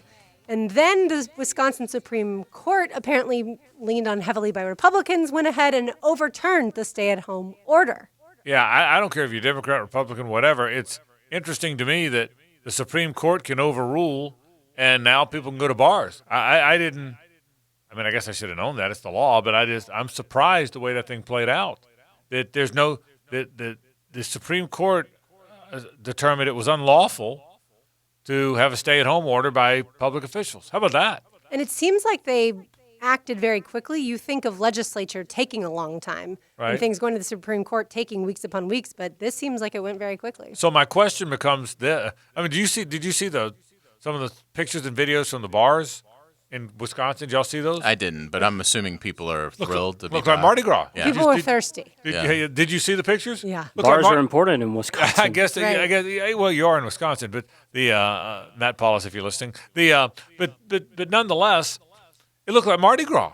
Now those things can be deceiving. Pictures made our beach look like it was a Mardi Gras when it really wasn't, and I get that. So, but here's what I'm wondering: can the Supreme Court mandate? Can they stop you from filling a football stadium? I'm not saying anybody would do that, but I mean, if they can, the Supreme Court stop you from filling a football stadium? Stop you? Well, I mean, I'm saying it wrong. Can the Supreme Court stop you from stopping them? In other words, can they say you can't block? If you want to hold a game, you can hold a game. I guess that's my question. Well, I mean, certainly there's... I mean, if Wisconsin wants to play a home game right now, if Wisconsin wants to go to spring practice, and they want to have a spring game, the red and white game, the red and white game, Badgers versus Badgers, can they now have it? I would think this makes it a lot easier. I mean, I don't know what kind of this would be a great question for Brett, just in terms of how legal precedent is set up. Like, I don't know, because Wisconsin Supreme Court ruled this way. I would imagine that would help any argument around the nation. You know, if you were having the same argument, to be able to say that there's a state that's already ruled, in our favor here. But I don't know if there is. I don't know the degree of how much there's a direct correlation between, okay, yeah, this happened in Wisconsin, so we can apply it to Florida or whichever state you'd be talking about. But I mean, my biggest takeaway is whether it's right or wrong, we're getting back. I mean, this is the first domino I think that you're going to start to see falling of we're going to have to return to normal life as best we can and as safely as we can. But I think there's enough people that are tired of waiting around, and maybe they don't see the effects of COVID-19 as much as others. But it seems apparent to me that there is a massive wave of momentum And this was a huge victory for the side of people that say, I'm ready for life to return. I'm ready for my business to be back. I'm ready to go enjoy the businesses that I like to patronize. I'm ready. I understand the risks. I understand that I need to wear a mask to protect other people in case I'm carrying it and I'm unaware I'm carrying it because the virus doesn't affect me the way it could affect somebody else. But it seems like to me, it seems like we're a month away from everybody outside of maybe California basically saying, okay, we're back and everything's back on and we're just going to have to do the best we can do. And, again, there's pros and cons and everything. So I don't know that that's 100% the right way to do it. But it seems like that's where the momentum of this is. And today's ruling in Wisconsin, I think, is the greatest example of that I think team return back to normal is going to ultimately win this battle. It's got to be frustrating to be the governor and you've made this decision because you think that's what's safest for the people in your state. And then the Supreme Court just says, nope, they can go to bars. That's what seems to be important here. Not necessarily keeping social distancing, but people want to buy their Bud Light. They need to be able to go do that. And I guess my point on all this is we all sense the momentum, and I'm glad the momentum. I think we need to open back up. I think Florida's getting it right. There's no doubt in my mind that the Florida folks are doing this the right way. But for me, I'm just wondering, I guess that jarred me a little bit, that a court could overrule, not that I'm saying they shouldn't have, so it's going to be interesting to see. I do sense, everybody talks, it goes back to what we talked about yesterday. Why would you determine on May 13th, which was yesterday, that you can't do something in September? It almost feels grandstanding. Your point yesterday, Hayes. I just so we'll see. We'll see what winds up happening. Back to the other point about it, with Scott Strickland saying, let's have you can have pro sports here. Who would play there? Who conceivably would play in the Swamp? I mean, I'm trying to think. Certainly the Chargers and Rams. The LA teams would play somewhere. You wonder, would they go that far if Arizona's right there? Right. Would you fly to Gainesville if Arizona's open? So it'd probably be teams more on this coast, I would think, right? So Jets and Giants? Maybe Jets and Giants would fly to Florida. I certainly can see Jets and Giants coming to Florida, whether it's the middle of the state, whether it's Gainesville, but I certainly can see that. Patriots? Patriots, yeah, I can too. I'm trying to think the nearest place where they could play safely, if you're Northeastern teams, might be Florida, where you can play with – if you're going to play, you might as well play with nice weather, right? I'm trying to think where else they would go. They could go to Georgia and play – you could play in one of the Georgia colleges or in the Mercedes-Benz Stadium, but that's no different than coming here and playing in the sunshine, I'm trying to think where else. Is Louisiana still? I wonder about that too. I wonder. Maybe the Saints have to move. Yeah, because Louisiana got hit pretty hard. So would they go to Houston or would they come here? Because that one, you certainly could see that, couldn't you? I'm trying to think what other is North Carolina. What's the situation in Charlotte? I should know, but I haven't really heard anything. I haven't heard much about North. Give me your family's from up there. Is North Carolina on the way back or no? Yeah, I think they're on their way back. I just talked to my dad yesterday, and he said things are progressing pretty well. Yeah, so I'm trying to think if Scott Strickland said you can use our arena, who would do it? I think it's a cool story.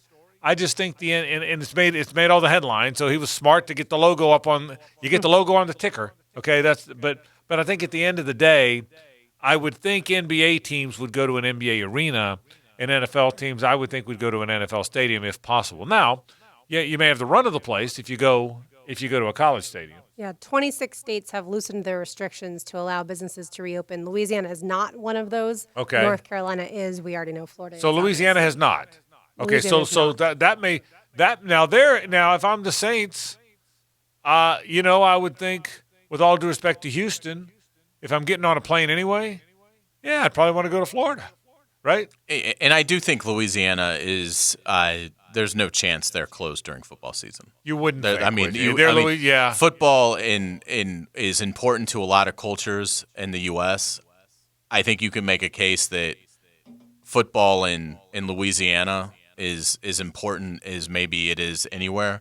I can't imagine and I get it. People are like, well, if it's a public health issue, I understand that. But I think that you're seeing the momentum, and I think Louisiana will say, no, we got to have LSU football, and we got to have, to a lesser degree, Saints football. Yeah, and I think we're also able to monitor once states are reopening, how is it going, right? You know, the Duval County numbers that we talked about yesterday, they've looked really good. And so I know the Bundesliga, the German soccer league, is going to open up this coming Saturday. The NFL is going to closely monitor that, how that affects the players, the coaches, and the officials and things like that. So I think it's helpful to have these kind of test cases go first, Florida being one of those for some of these other states. Yeah, it'll be interesting to see the way it happens. The whole thing to me is just curious. I still think we're playing. I think by the middle of the summer we're playing baseball without fans. I think by fall we're playing football with maybe some fans. And I think by the end of the fall we might be playing football with all the fans. But I'm telling you, go back to this Wisconsin thing. The Supreme Court said it's okay for a bar to be packed. That's not the language, but that's what they said. The Supreme Court said you can't stop the bar from being packed. It almost makes me wonder, all these picketing people open back up and let us have our beaches. You saw them in California and whatnot. You almost wonder if people are caving to that pressure a little bit. Doesn't it feel that way a little? Right or wrong, doesn't it feel like that? I think it absolutely feels like that. And again, I think there's less of a stigma attached to COVID-19 than there was maybe 2 months ago when we first were learning about it, and we didn't really know how widespread the damage would be to the general public. And while I understand that there have been certain cities that have been hit really hard, it doesn't seem like there is a tremendous threat if you're acting responsibly and you're not, elderly. It doesn't seem like there is that great of an effect. So again, I think there's a pro and a con to everything, and you have to weigh it out. And things have been shut down now for 2 months. Trillions have been lost. People's personal lives that never had COVID have been devastated because of job loss and the economic situations of things. So I think you're learning that there is a place you can meet in the middle where you can do it is safely and responsibly, wear a mask, and life can move on.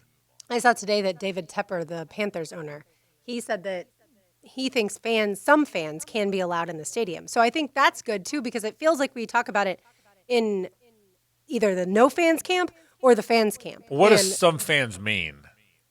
6 feet apart or farther apart. Okay, so what he means precautions. What he means is as many fans as you want, long as you've social distanced. I think so. I think that's, in his mind, that was better than not having any fans. Yeah. Well, and it is. It is just, and I wonder, do you have Sarah, our friend Sarah sent us a tweet today. If you do that, are tickets sold on a lottery basis? And how quickly will fans want to come back? Well, the young folks in the bar in Wisconsin answered that question. They answered. But notice they didn't have to wear masks or anything like that. Well, no, in Wisconsin. It sounds like to me, and that's what I'm going to ask Brett. It sounds like to me the Supreme Court said, "Here's the deal: business as usual." Any questions? That's what it sounds like to. And I'm not saying good, bad, or indifferent. It just didn't that shock you guys a little bit? That the Supreme Court said, "Sorry, the bars are open. Go have a party." Because what happens if now someone goes to that bar and now today there's 10 people infected and one of them dies? Yeah. The Supreme Court's not held liable for that. Well, and I think what's happening is, and I'm not saying good or bad, I'm just saying the reality of what's happening here is, I think the word is getting out, and I'm going to be clear, I'm not an epidemiologist, I'm not a scientist, no, I'm not a healthcare worker, I just read a lot, but the word seems to be filtering out, not definitively, but that young people without prior issues are probably going to be okay with this. Now, that is not a definitive line. I don't want someone to say, Frangie said, no, I'm not saying anything. I'm saying reading it all you can. The consistent messages we hear are that warm weather helps, being young helps, being young without any pre-existing health conditions. There still can be outliers, but in all likelihood, as far as a likeliness, you're not likely to be in danger.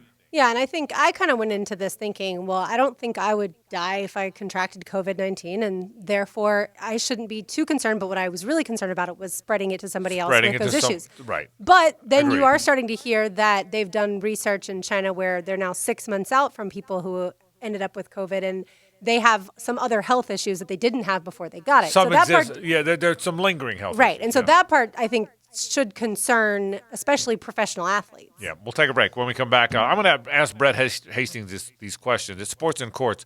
I'm going to ask him about the Supreme Court and how much power do they have. I think we're learning that. Also, this lawsuit between Vince McMahon and Oliver Luck is interesting as well. All that coming up. Stay with us.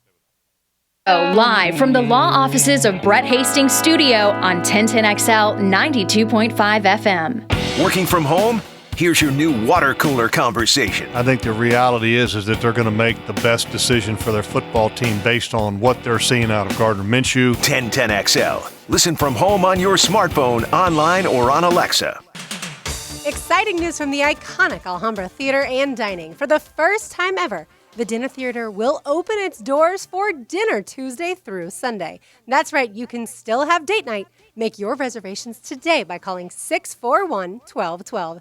You've heard both Frank and I tell you just how good the food is there. From slow-smoked barbecue pork ribs with macaroni and cheese, collard greens, and German chocolate cake, to Chef Duan's award-winning fried chicken with white barbecue sauce fries, coleslaw, and apple strudel. You can also order food to go. Check out the full menus online at alhambrajacks.com. The show will go on, of course, and the Alhambra is planning to reopen next month with Cinderella, a show you won't want to miss. The Alhambra has been serving Jacksonville for 52 years, and they've adapted just like the rest of us. Make your dinner reservations, order meals to go, and get your tickets for Cinderella today by calling 641-1212 or go to alhambrajacks.com. The Frangie Show, live from the law offices of Brett Hastings' studio on 1010XL 92.5 FM. Over the last weeks, we found out exactly what we can and cannot live without. We were told what is essential and non-essential. But here's what we learned. Even though some of us were 6 feet apart, others have never been closer. We've come to appreciate love and our relationships more than ever. At Diamonds Direct, we're now open for business again, ready to get back to our mission. We're so proud to be a part of this community, and we're honored to help you celebrate with the ultimate symbol of love. We have taken every precaution to ensure our stores are clean and safe, and our associates are excited to see you in our showroom. But we are now also offering remote and virtual appointments using the latest technology, along with curbside pickups and overnight delivery, so you have every possible option. All this, of course, on top of the guaranteed best values that you expect from Diamonds Direct. So if you've discovered that someone you can't live without, please visit us. Let us help you find that piece of jewelry that will have a story like no other. And remember, no matter what, Diamonds Direct will always be here, because love is essential. Diamonds Direct, your love, our passion. It's been a challenging year, and exceptional people have risen to the occasion. Now's the time to recognize them. Know someone who's making an impact in our community? Nominate them to be this year's TIAA Bank Community Champion. Each winning nominee will receive a $1,000 donation towards their cause, and will share their story with the world. Visit TIAABank.com/community champion for details, terms, and conditions. The deadline to nominate is June 26th. Visit TIAABank.com/community champion. This date in sports history is brought to you by Southeast Orthopedic Specialists. On May 14, 1967, Major League Baseball legend and former New York Yankee Mickey Mantle would hit career home run number 500 against the Baltimore Orioles. Hey folks, Rick Ballou for the Blue Crab Crab House, where takeout is now available Tuesday through Saturday at 4:30 till 10. Sunday it all begins at 12:30. Just give them a call, 260-CRAB, 260-2722 for the best seafood in Jacksonville. Why would you consider going anywhere else? Call them today. It's the Blue Crab Crab House, 260-2722, Julington Creek Road in San Jose. This is Greg Huntington with Advanced Disposal. In these uncertain times, there's one thing you can be certain of. Advanced Disposal and companies like us are committed to continuing to provide critical environmental services that you depend on. When you see your local garbage person collecting waste in your neighborhood or place of business, then give them a wave and a thumbs up. Through these challenging times, Advanced Disposal is still hiring drivers and essential staff throughout Northeast Florida. So please go to advanceddisposal.com/careers and join our team today. Be safe. Hey, it's Allie McDeal from the Best Bet Poker Show. Even though our Best Bet locations in Jacksonville and Orange Park are temporarily closed, we'll still be airing new episodes live every Wednesday at 6 p.m. on 1010XL. Tune in to hear us discuss ways to keep your game sharp. We'll share strategies to boost morale that will also improve your poker game. Plus, we'll hear from some of the greatest names in the poker industry. Find out what they're doing and which methods they utilize to keep their game progressive during this difficult time. Let me know what you want to hear about by tweeting me at Allie McDeal. Find live, up-to-date information regarding Best Bet reopening at bestbetjacks.com. Coach Jason Christie here with the Jacksonville Icemen. Hockey is a tough sport, and our athletes sometimes get hurt. That's when we send them to Southeast Orthopedic Specialists. Their fellowship-trained doctors are the best in the business. This is Dr. Kevin Murphy with Southeast Orthopedic Specialists, where athletes are treated like pros. Relieve pain and get back to life. SOS. Southeast Orthopedic Specialists. When it comes to repairing or replacing your roof, you want quality workmanship and the nation's best warranty. Mike Dempsey here for Universal Roof and Contracting, where you can save 15% on your total project this month. Plus, no money down, no payments or interest for 18 months with approved credit. Ask your estimator if the upgraded total protection warranty is right for you. Visit universalroof.com or call 1-855-ROOF-HELP. Restrictions apply, not applicable on insurance jobs. License number C057165, CBC 1258484. Hey Jacksonville, Safety Tom here with Remedy Staffing. In these trying times, we know it's stressful, not just due to health concerns, but finances as well. If you have recently become unemployed, Remedy is ready to help you find a job. To get started, visit us at remedystaffing.com. We'd love to help. This 1010XL 92.5 FM hour is powered by Anajar and Levine Accident Attorneys. Call 904-600-4000. That's 904-600-4000.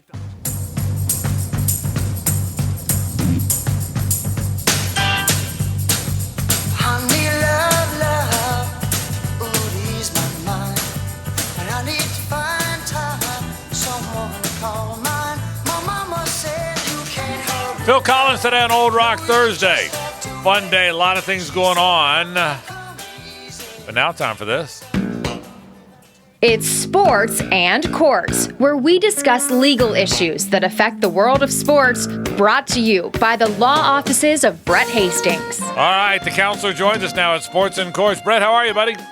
Doing good. I think we're starting to come out of all this crazy pandemic stuff, and I'm here for it, you know? Yeah, I'm right with you, bro. We're going to got a lot of things to get to. I want to get to Vince McMahon versus Oliver Luck in just a minute. But first, though, this Wisconsin thing really got my attention. There's a stay-at-home order in the state, yet the Supreme Court overruled that, and all of a sudden people are going to bars left and right. And just generically, I know you don't study Wisconsin law necessarily, but is it that simple? Did somebody bring suit, I guess? Yeah, I mean, there was a challenge. I hadn't been able to see everything procedurally there, but for the Supreme Court to rule, there has to be a suit, petition, injunction, some type of relief is sought, right? And then the court thought that it was important, and it was heard, obviously, on an expedited basis, right? Most things don't make it to a state Supreme Court for 1, 2, 3, 4 years, right? Because a lot of times you're dealing with a trial or something like that. So somebody probably sought some type of injunctive relief, and the court said, you know what, this is important. And really a lot of times the court's looking to make a ruling in one of these contexts. Wisconsin's Supreme Court's, the judges that are on the Supreme Court, they're very conservative. And really what the Wisconsin Supreme Court found, it was a 4-3 decision, so it was relatively close. They said, we believe that what the government's doing is overreaching. That's something you don't see a state Supreme Court do much, right? Because really the Supreme Court's going in and saying, it's kind of like we hear about martial law and all types of other things. We've had the government take very radical and quick steps because they felt, that, hey, the public safety was necessary to keep people safe. So there's always kind of a balancing test. What they did in Wisconsin is they said, you've gone too far. That these things overreach, that they're not, rationally based or what have you. So once they do that, you have to feel, at least in Wisconsin, what this Wisconsin Supreme Court says and does is not going to affect us here in Florida, although other states with very conservative Supreme Courts you may see, if there aren't challenges already filed, you may see people trying to seek those challenges to get a similar ruling. So I'm not going to say that's going to happen here in Florida, right. But obviously it just shows you how ultimately the judicial branch does sit over the executive branch, right, and interprets, laws and stay-home orders and all those things. Well, that's a great explanation. You just said it. The judicial branch is overruling the executive branch. I don't worry about it in Florida because I think we're trying to open up. I wonder about in California, where the governor's pretty much said we're not going to play, we're not going to school, we're not going to do this. Could someone bring suit in California and say, wait a minute, you can't tell us we're not opening our colleges. If I'm Pepperdine and I'm a private college, you can't tell me I'm not opening. Brett, could something similar happen there? You could see a similar challenge. California is not known as a bastion of conservative thought, right? Obviously. So I don't know that Supreme Court in California, and I haven't studied the makeup of the court, but as a general rule, they're not very conservative. Right. So I wouldn't see that challenge to be successful there. I think what you see from in Wisconsin is that you will see other places in the South. Florida is not the most conservative state, although conservative in the South. Alabama, Mississippi, some of the other states, those are ones that I could see challenges being successful and where we really kind of need to go and monitor things. Brett, I could clearly tell that was expedited because, like you said, it takes usually a much longer period of time for things to get to the Supreme Court. So what happens if in 2 weeks they all of a sudden see a spike of cases and hospitals start to get overwhelmed? Can the governor come back out and say, all right, we're going to a shelter at home, and then can the Supreme Court then rule against that again? Yes, potentially. That seems insane. Yeah, I mean, it's crazy. Well, this whole thing is insane, and so the law and I think our leaders and everybody else have had to make tough decisions, and I would almost analogize it a little bit to technology, right? Like Frank Frangie started out punching a typewriter, right, writing old school stories and stuff now, right?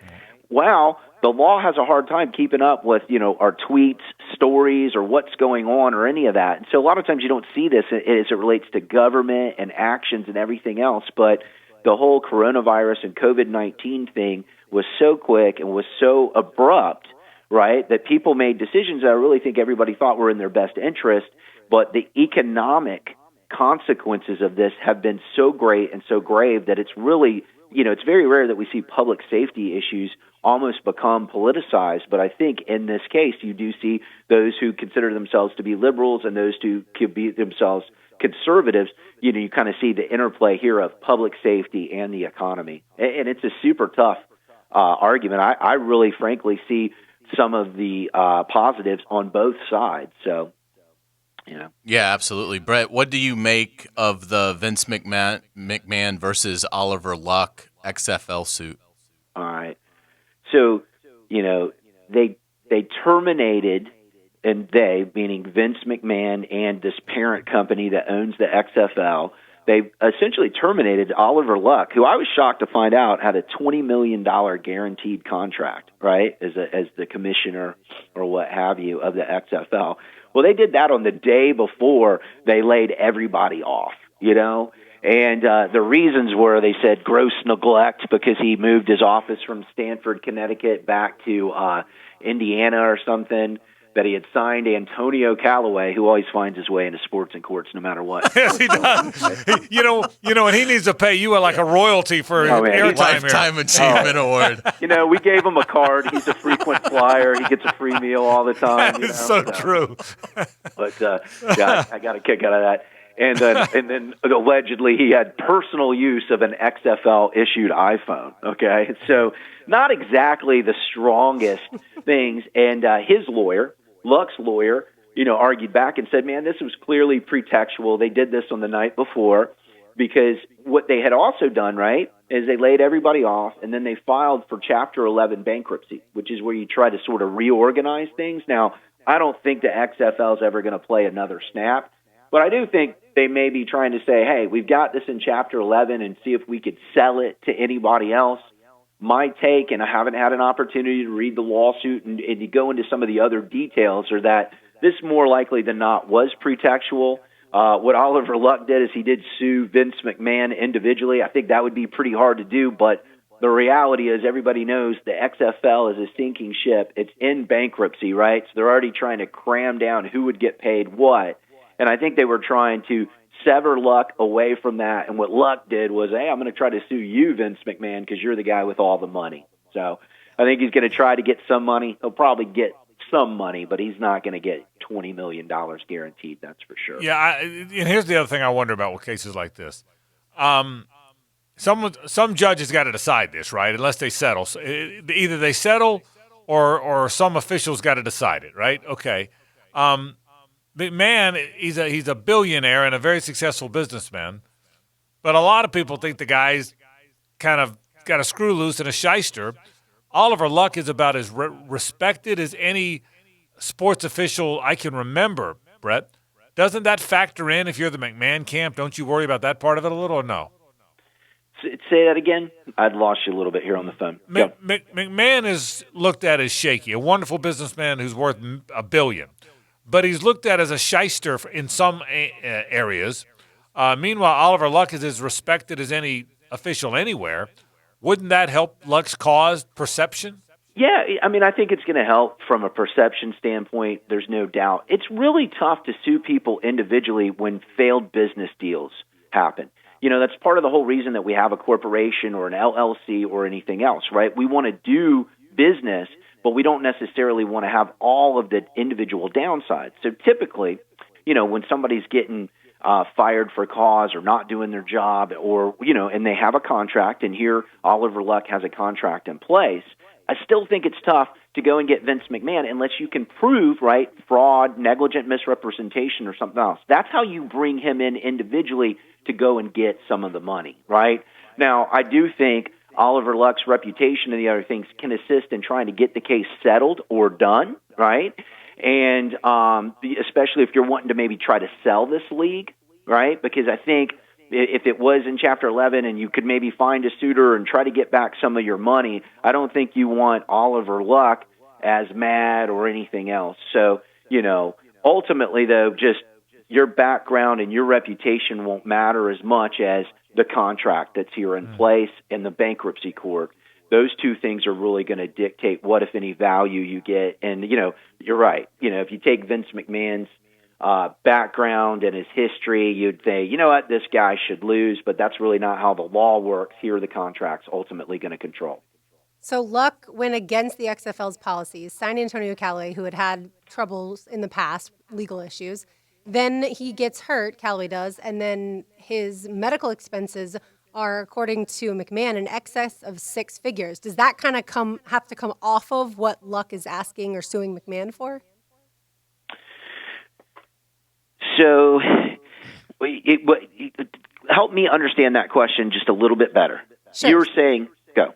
So the cost to the XFL of Callaway's medical issues or medical bills were over $100,000. Right. So when McMahon is getting sued by Luck, can't McMahon say, well, you caused me over $100,000, even though now you're looking for, say, $1 million, $5 million? Doesn't that have to come all off those of claims that? are... Yeah, okay, I follow you. All those claims are going to be individual and distinct. You got to remember, Bob Stoops, all of these other guys, they're in the bankruptcy court, okay? And really, I haven't been able to see the actual complaint here, but ultimately, I think anything that Luck was bringing will end up being a part of the larger bankruptcy case, right? And so what's really, the whole idea behind bankruptcy is to give people a fresh start. So if somebody owes $50 million that are out there, right, but they only have $2 million, you can think of the bankruptcy court is going to go through and figure out those claims, and they call it cramming everybody down so people kind of get paid essentially pennies on the dollar, as it relates. So like with your question, you can't really point to this or point to that or to do anything else. Now, understand this. One of the reasons that Luck sued Vince McMahon is, guess what? Vince McMahon is a billionaire. Right. He's not in bankruptcy, right? The company that's in bankruptcy is this parent holding company for the XFL here. So hopefully that wasn't overly complex as it relates, but the reality is you got a $20 million contract. He's going to be glad to get some money out of this. Nobody's going to get anywhere near being paid completely. And at this point, what the XFL is saying is, hey, we'd like to work with everybody, get payment plans, and maybe be able to continue on. But it's quite common that even when people go into Chapter 11 and they're going to want to try to get reorganized or do whatever, that they ultimately make their way to Chapter 7 and just be done. And really, everybody that had an interest in this league's kind of holding the bag and doesn't have any money or anything to go with it. Brett Hastings from the law firm, the Hastings Injury Law Firm. Great work. It's a bunch of rich people suing other rich people. That's how I see it, Brett. Brett, thanks for jumping in, buddy. A lot of money lost on this deal. Yeah, and it's, like we said, that's the deal with coronavirus. Tons of people are affected by this. It's unfortunate. No question. Brett, we appreciate it. Thanks, buddy. You got it. Take care. All right. Brett Hastings, that segment. Rick Catlett, next segment. He is the executive director of the Gator Bowl and, of course, the Jack Sports Council.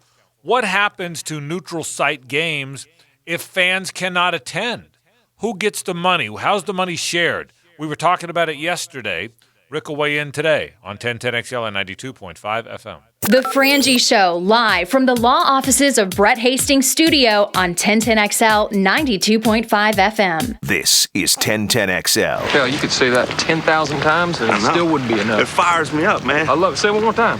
This is 1010XL. Hey, look, great time to buy a car from Nimnick. 0% APR for 84 months as the Markdown Madness sale continues.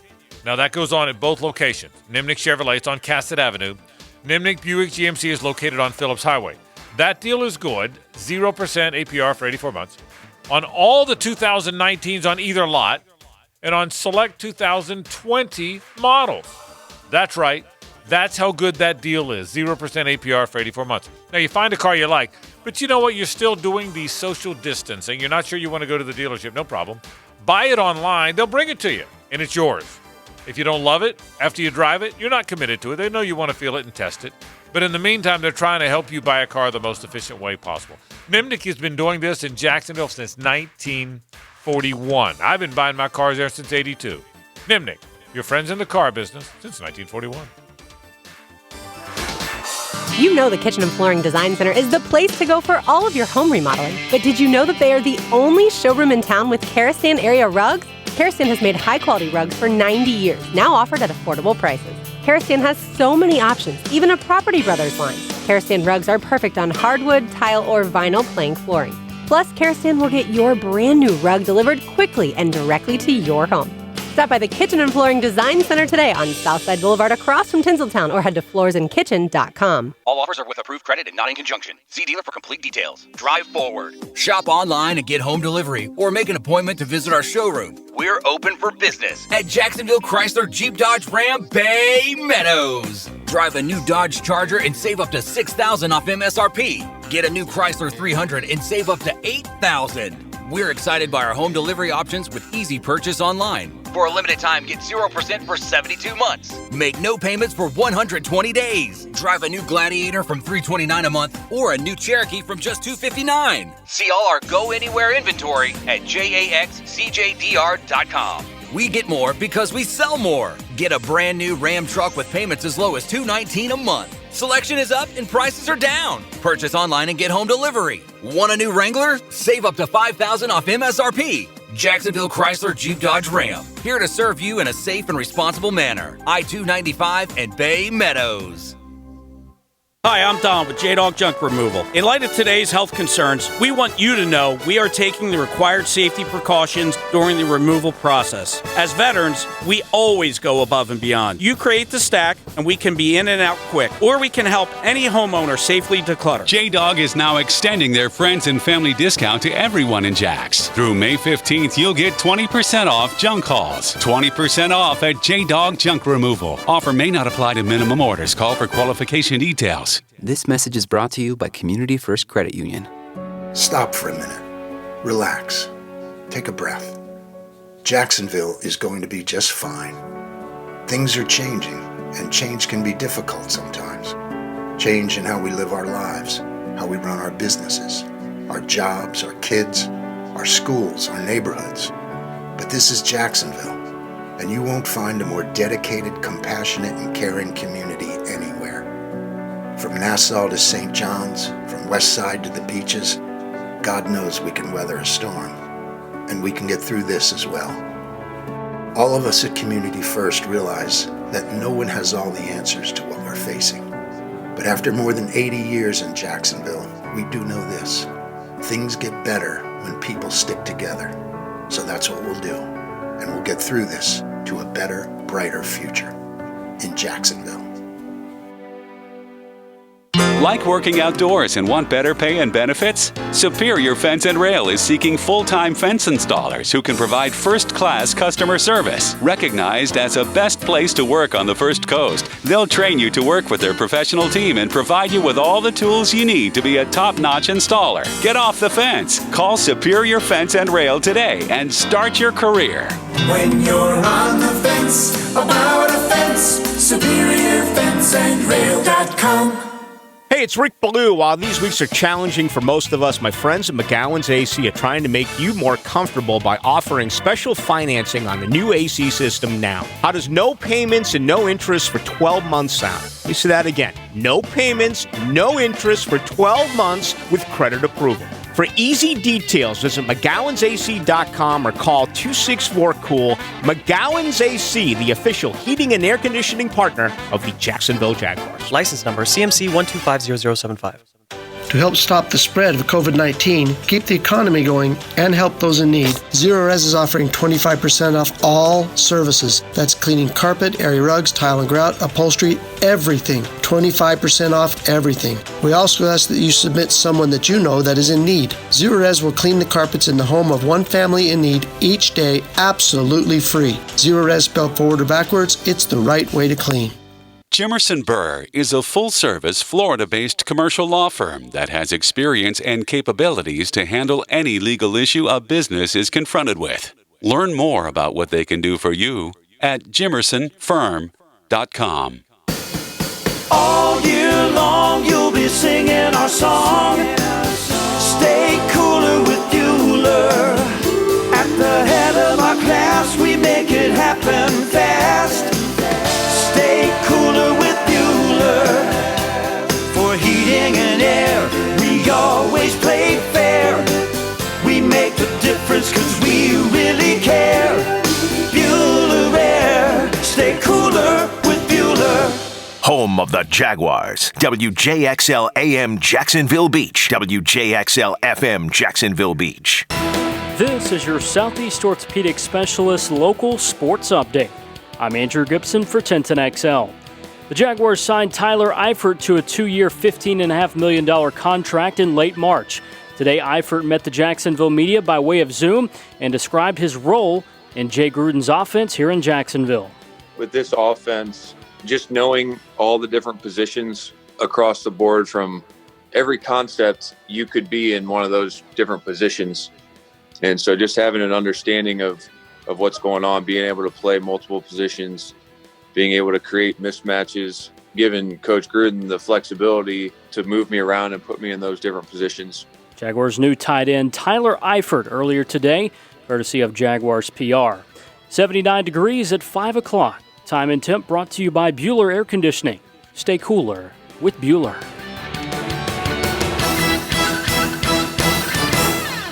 This 1010XL 92.5 FM hour is powered by Anajar and Levine Accident Attorneys. Call 904-600-4000. That's 904-600-4000. It's 5 o'clock somewhere. It's 5 o'clock somewhere. Here, that means it's time for more football. Football at 5. 5 o'clock somewhere. On the Frangie Show.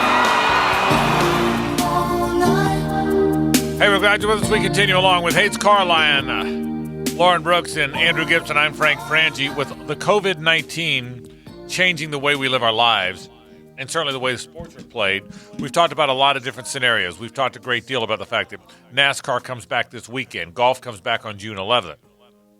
We think baseball is coming back in July without fans. College football is hard to get a handle on. But something came up yesterday we got talking about. The obvious question, if there's no football early in the year, what happens to neutral site games? And why would you put one on if you can't bring in fans? The business model is quirky with neutral site games. Nobody understands that better than my pal Rick Catlett, who joins us from the Jack Sports Council and, of course, the Gator Bowl Association. Rick, how are you, man? You staying safe? Man, I got to tell you something, Frank. I'm so happy to talk to you guys. It just means that there is sports left in the world. I hear you. You know what? I hear you, brother, and we feel the same way. And it's been too long, but yeah, we're trying our best to talk about sports as best we can. So, but let me ask you this: the three of us got talking about this yesterday. We couldn't come up with an answer. I said, Louis said, let's just get Rick on because he'll clear it up for us. Rick, when you have a neutral site game, when two teams play in Jerry's World or in Atlanta or here or wherever, how do you make money? Is it the sponsorship? You sell it to Chick-fil-A and then you collect the revenue, and how do the teams get paid? What's the model? How does the model work? Well, there's three elements to it, just like a bowl game. There's the ticket revenues, there's the sponsorship revenues, and then, of course, there's the TV revenues. Okay. It's really hard to make money on those games, but the fact that you can get all of the ancillary economic impact on the community, you can sell local sponsorships, you can get some tourist development council money, and that kind of thing. And of course, with Jerry's World, he makes the money off of the concessions and the parking and all of the novelties and all of those kinds that are sold. In Atlanta, it's a different model because Chick-fil-A writes the check. Literally, they get ticket revenue, they get TV revenue, but Chick-fil-A writes the check. And they're probably not making money in Atlanta. All right. Could be making a little, but they're not making a lot. The teams, on the other hand, get paid between $5 and $7 million a team, which, to give you how that relates, my bowl game pays $3.25 million per team. So it's a big, big windfall for the teams that play in it. One of the reasons that Alabama's played in it every year as much as they can, besides Coach Saban wanting to get have his team focused as they prepare for their opening game, literally he is putting a lot of money in Alabama's pocket. So it's hard to do today in this environment because the teams that can really make it work from a ticket standpoint have played in so many of them. I know that you noticed when Michigan and Florida played in Jerry's World, it wasn't a full stadium. Right. Atlanta's been not full on some of the games that they've had. If they've got Alabama, of course, Birmingham and Atlanta are 2 hours apart, so it's like a home game for Alabama. Our neutral site game that we had that we didn't have because of the hurricane, that was a special deal that the president of Florida State and I worked out, John Thrasher, who's from Northeast Florida, worked out. And so they were taking all of the ticket revenue and the TV revenue, and we were responsible for just paying for the stadium ops. We got some help from the Tourist Development Council in the city. So it's a very thin margin. You're not trying to make money. If you can host those games and get out even, you're real happy. Well, to that end, then, if no one's showing up, you can't have the game, right? I mean, you could have an NFL game if nobody shows up because you got to play it and there's a league and you got TV money, but you can't have a neutral site game and nobody shows up because nobody would make the money, right? That's correct, and that would not be a good scenario for a bowl game or for a neutral site game. So if they tell us 20% of the people can come in, right, we're going to lose a lot of money. Yeah, so so even if they're socially distanced, so do you think these games will either be fully allowed to have full attendance, or be canceled? Will it be one or the other, Rick? My gut, and this is just me, I have, just from talking to people within the industry, my feeling is that the inter regional games, Alabama playing USC, I don't think those games are going to take place. Okay. I think they're going to end up with what they can control. Unlike the NFL where you've got a commissioner and 32 owners and they can sit down and they can have a debate and they can talk about, maybe they come up with 4 different models and they finally settle on one model. You can't do that in college football because there is not a commissioner of college football. There's the commissioner of the SEC, the commissioner of the ACC. There's 11 states that the SEC is located in with 14 presidents. So that's 11 governors, 14 presidents. Commissioner Sankey is a really powerful commissioner, but he still has to listen to his presidents and to come up with a model that's going to work for everybody when they play Syracuse or when they go out of conference to play Texas Tech, any of those teams. I think where we're going to end up is having the football season and playing conference games only. Rick, it's great to talk to you. Obviously, Florida Georgia is, it's the biggest day of the year here in this city from a sports standpoint. Have you talked to Scott Strickland or Greg McGarry at all about the logistics of this year's Florida Georgia game? No, because I've talked to both of them, but not about that. The bigger conversation is, what are we going to do with the regular season of college football? And once you decide that, then you have to address what are you going to do in Gainesville and in Athens, and whatever you do there, more than likely, if the city is on top of it, they'll agree to do the same thing, which means the two universities understand that we're not going to have a full, 85,000 people in the building, and there's going to be reduced revenues from that standpoint. And let's just hope that this thing goes away, and this is only 1 year, and it's just a phenomenal glitch in the system. But the reality is, if you can only put 20,000 people in that building, there's going to be a heck of a lot less revenue for everybody, the city, everybody. And how do you think, Rick, that they would decide how those 20,000 people are selected? See, that's one of the things, Lauren, that I've really been amazed at. I'm a pretty big season ticket holder at the University of Florida, and if they said, okay, we can only have 20% of the people in the building, well, how many people are going to get to go in the clubs? Right. For me, at the stadium, there's 8,300 club seats, generates over $1 million in revenue for me. If I can only have 20% of those seats full, I'm going to lose $800,000 because you're going to sell all your club seats. And how are they going to tell me what time am I going to come into the stadium? Am I going to have a reservation so that I don't have to stand in line? And then, of course, you want to know, when do I go to the concession stands to get a cold drink or an adult beverage? And once you do that, it just leads you to have to go to the restroom. And so how do you manage all that? I mean, you can't. I just don't see how you social distance in a stadium with 90,000 people. And I don't even see how it works with 20,000 people. Let me circle back to something you said a minute ago. It's your gut that there will be and I get it. In fairness, we're all just guessing. But you think college football, will happen, but conference games only, meaning it'll cut 2 or 3 weeks in. Rick, is it your guess that it will happen with those smaller crowds because of the 6 feet and whatnot? Is that your guess also? Yes. If there's anybody watching it, it will be a reduced crowd. Wow. Even still. Is that the buzz among people with whom you speak? Well, I think that's one of those scenarios that a lot of people are adapting to. Yeah. But as I said, when you have 11 governors and 14 presidents, and think about the other side, the ACC side, the other side of our equation, you've got Boston to Miami and all that's in between.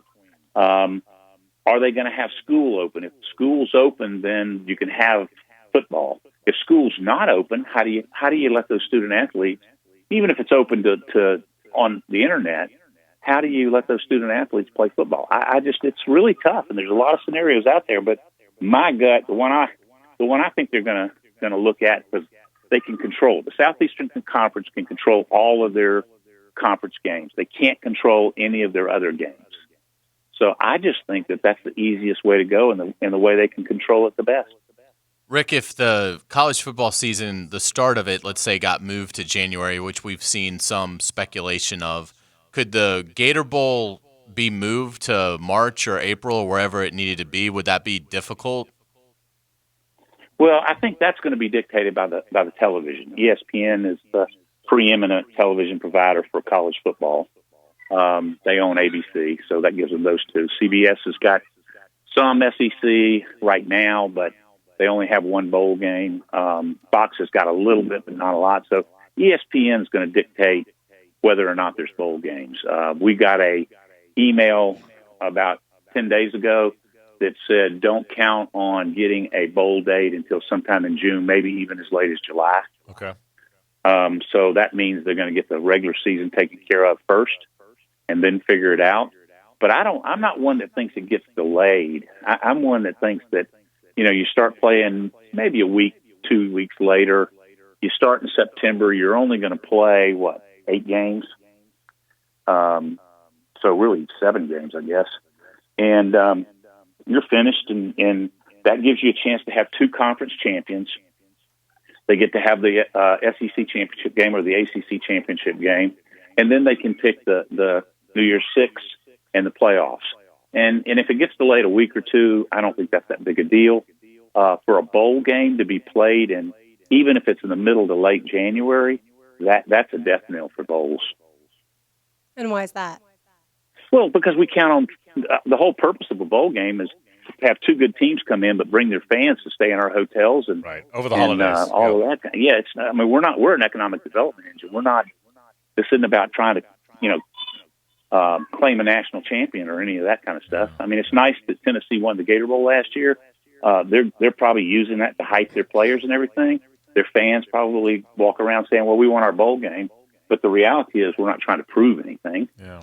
And so that's the real problem. The purpose of bowl games has never been national championships until they got the BCS. So I just don't. I'm not going to watch Florida's bowl game or Florida State's bowl game if it's in the middle of January. Yeah, that's a good point. People travel during the holidays. You're exactly right, and the holidays have kind of been synonymous with bowl games. Great stuff. Rick Catlett checking in from the Gator Bowl, and of course the executive director of the Jack Sports Council. Rick, you're like the rest of us. Hang in there, brother. We want our football back at some point, right? God bless you guys and be safe, okay? Okay, same to you. Thanks, Rick. We appreciate it, man. Take care. Rick Catlett checking in, said some powerful things. We'll kind of assess all those things after this. Stay with us. The Frangie Show, live from the law offices of Brett Hastings' studio on 1010XL 92.5 FM.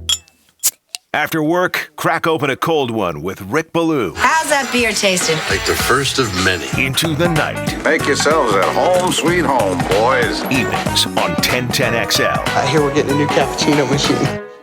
Over the last weeks, we found out exactly what we can and cannot live without. We were told what is essential and non-essential.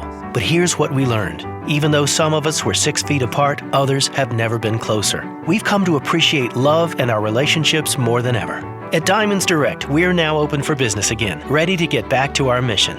We're so proud to be a part of this community, and we're honored to help you celebrate with the ultimate symbol of love. We have taken every precaution to ensure our stores are clean and safe, and our associates are excited to see you in our showroom. But we are now also offering remote and virtual appointments using the latest technology, along with curbside pickups and overnight delivery, so you have every possible option. All this, of course, on top of the guaranteed best values that you expect from Diamonds Direct. So if you've discovered that someone you can't live without, please visit us. Let us help you find that piece of jewelry that will have a story like no other. And remember, no matter what, Diamonds Direct will always be here, because love is essential.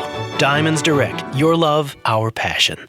Emergencies happen when you least expect them. Prosser here for your 24/7 Fenwick Plumbing team. They're an essential business. That means they're open, fully staffed, and ready to fix your emergencies, whether they're leaks, drips, or more, without any emergency fees, by the way. Plus, Fenwick goes above and beyond on every call with frequent hand washing, disinfectant, shoe covers, drop cloths. You can take $50 off any repair right now when you call 660-0556 or visit FenwickPlumbing.com. That's FenwickPlumbing.com. Hi, folks. Frank Frangie here, reminding you again that Stanley Pools is the best pool company in Jacksonville and has been since 1988.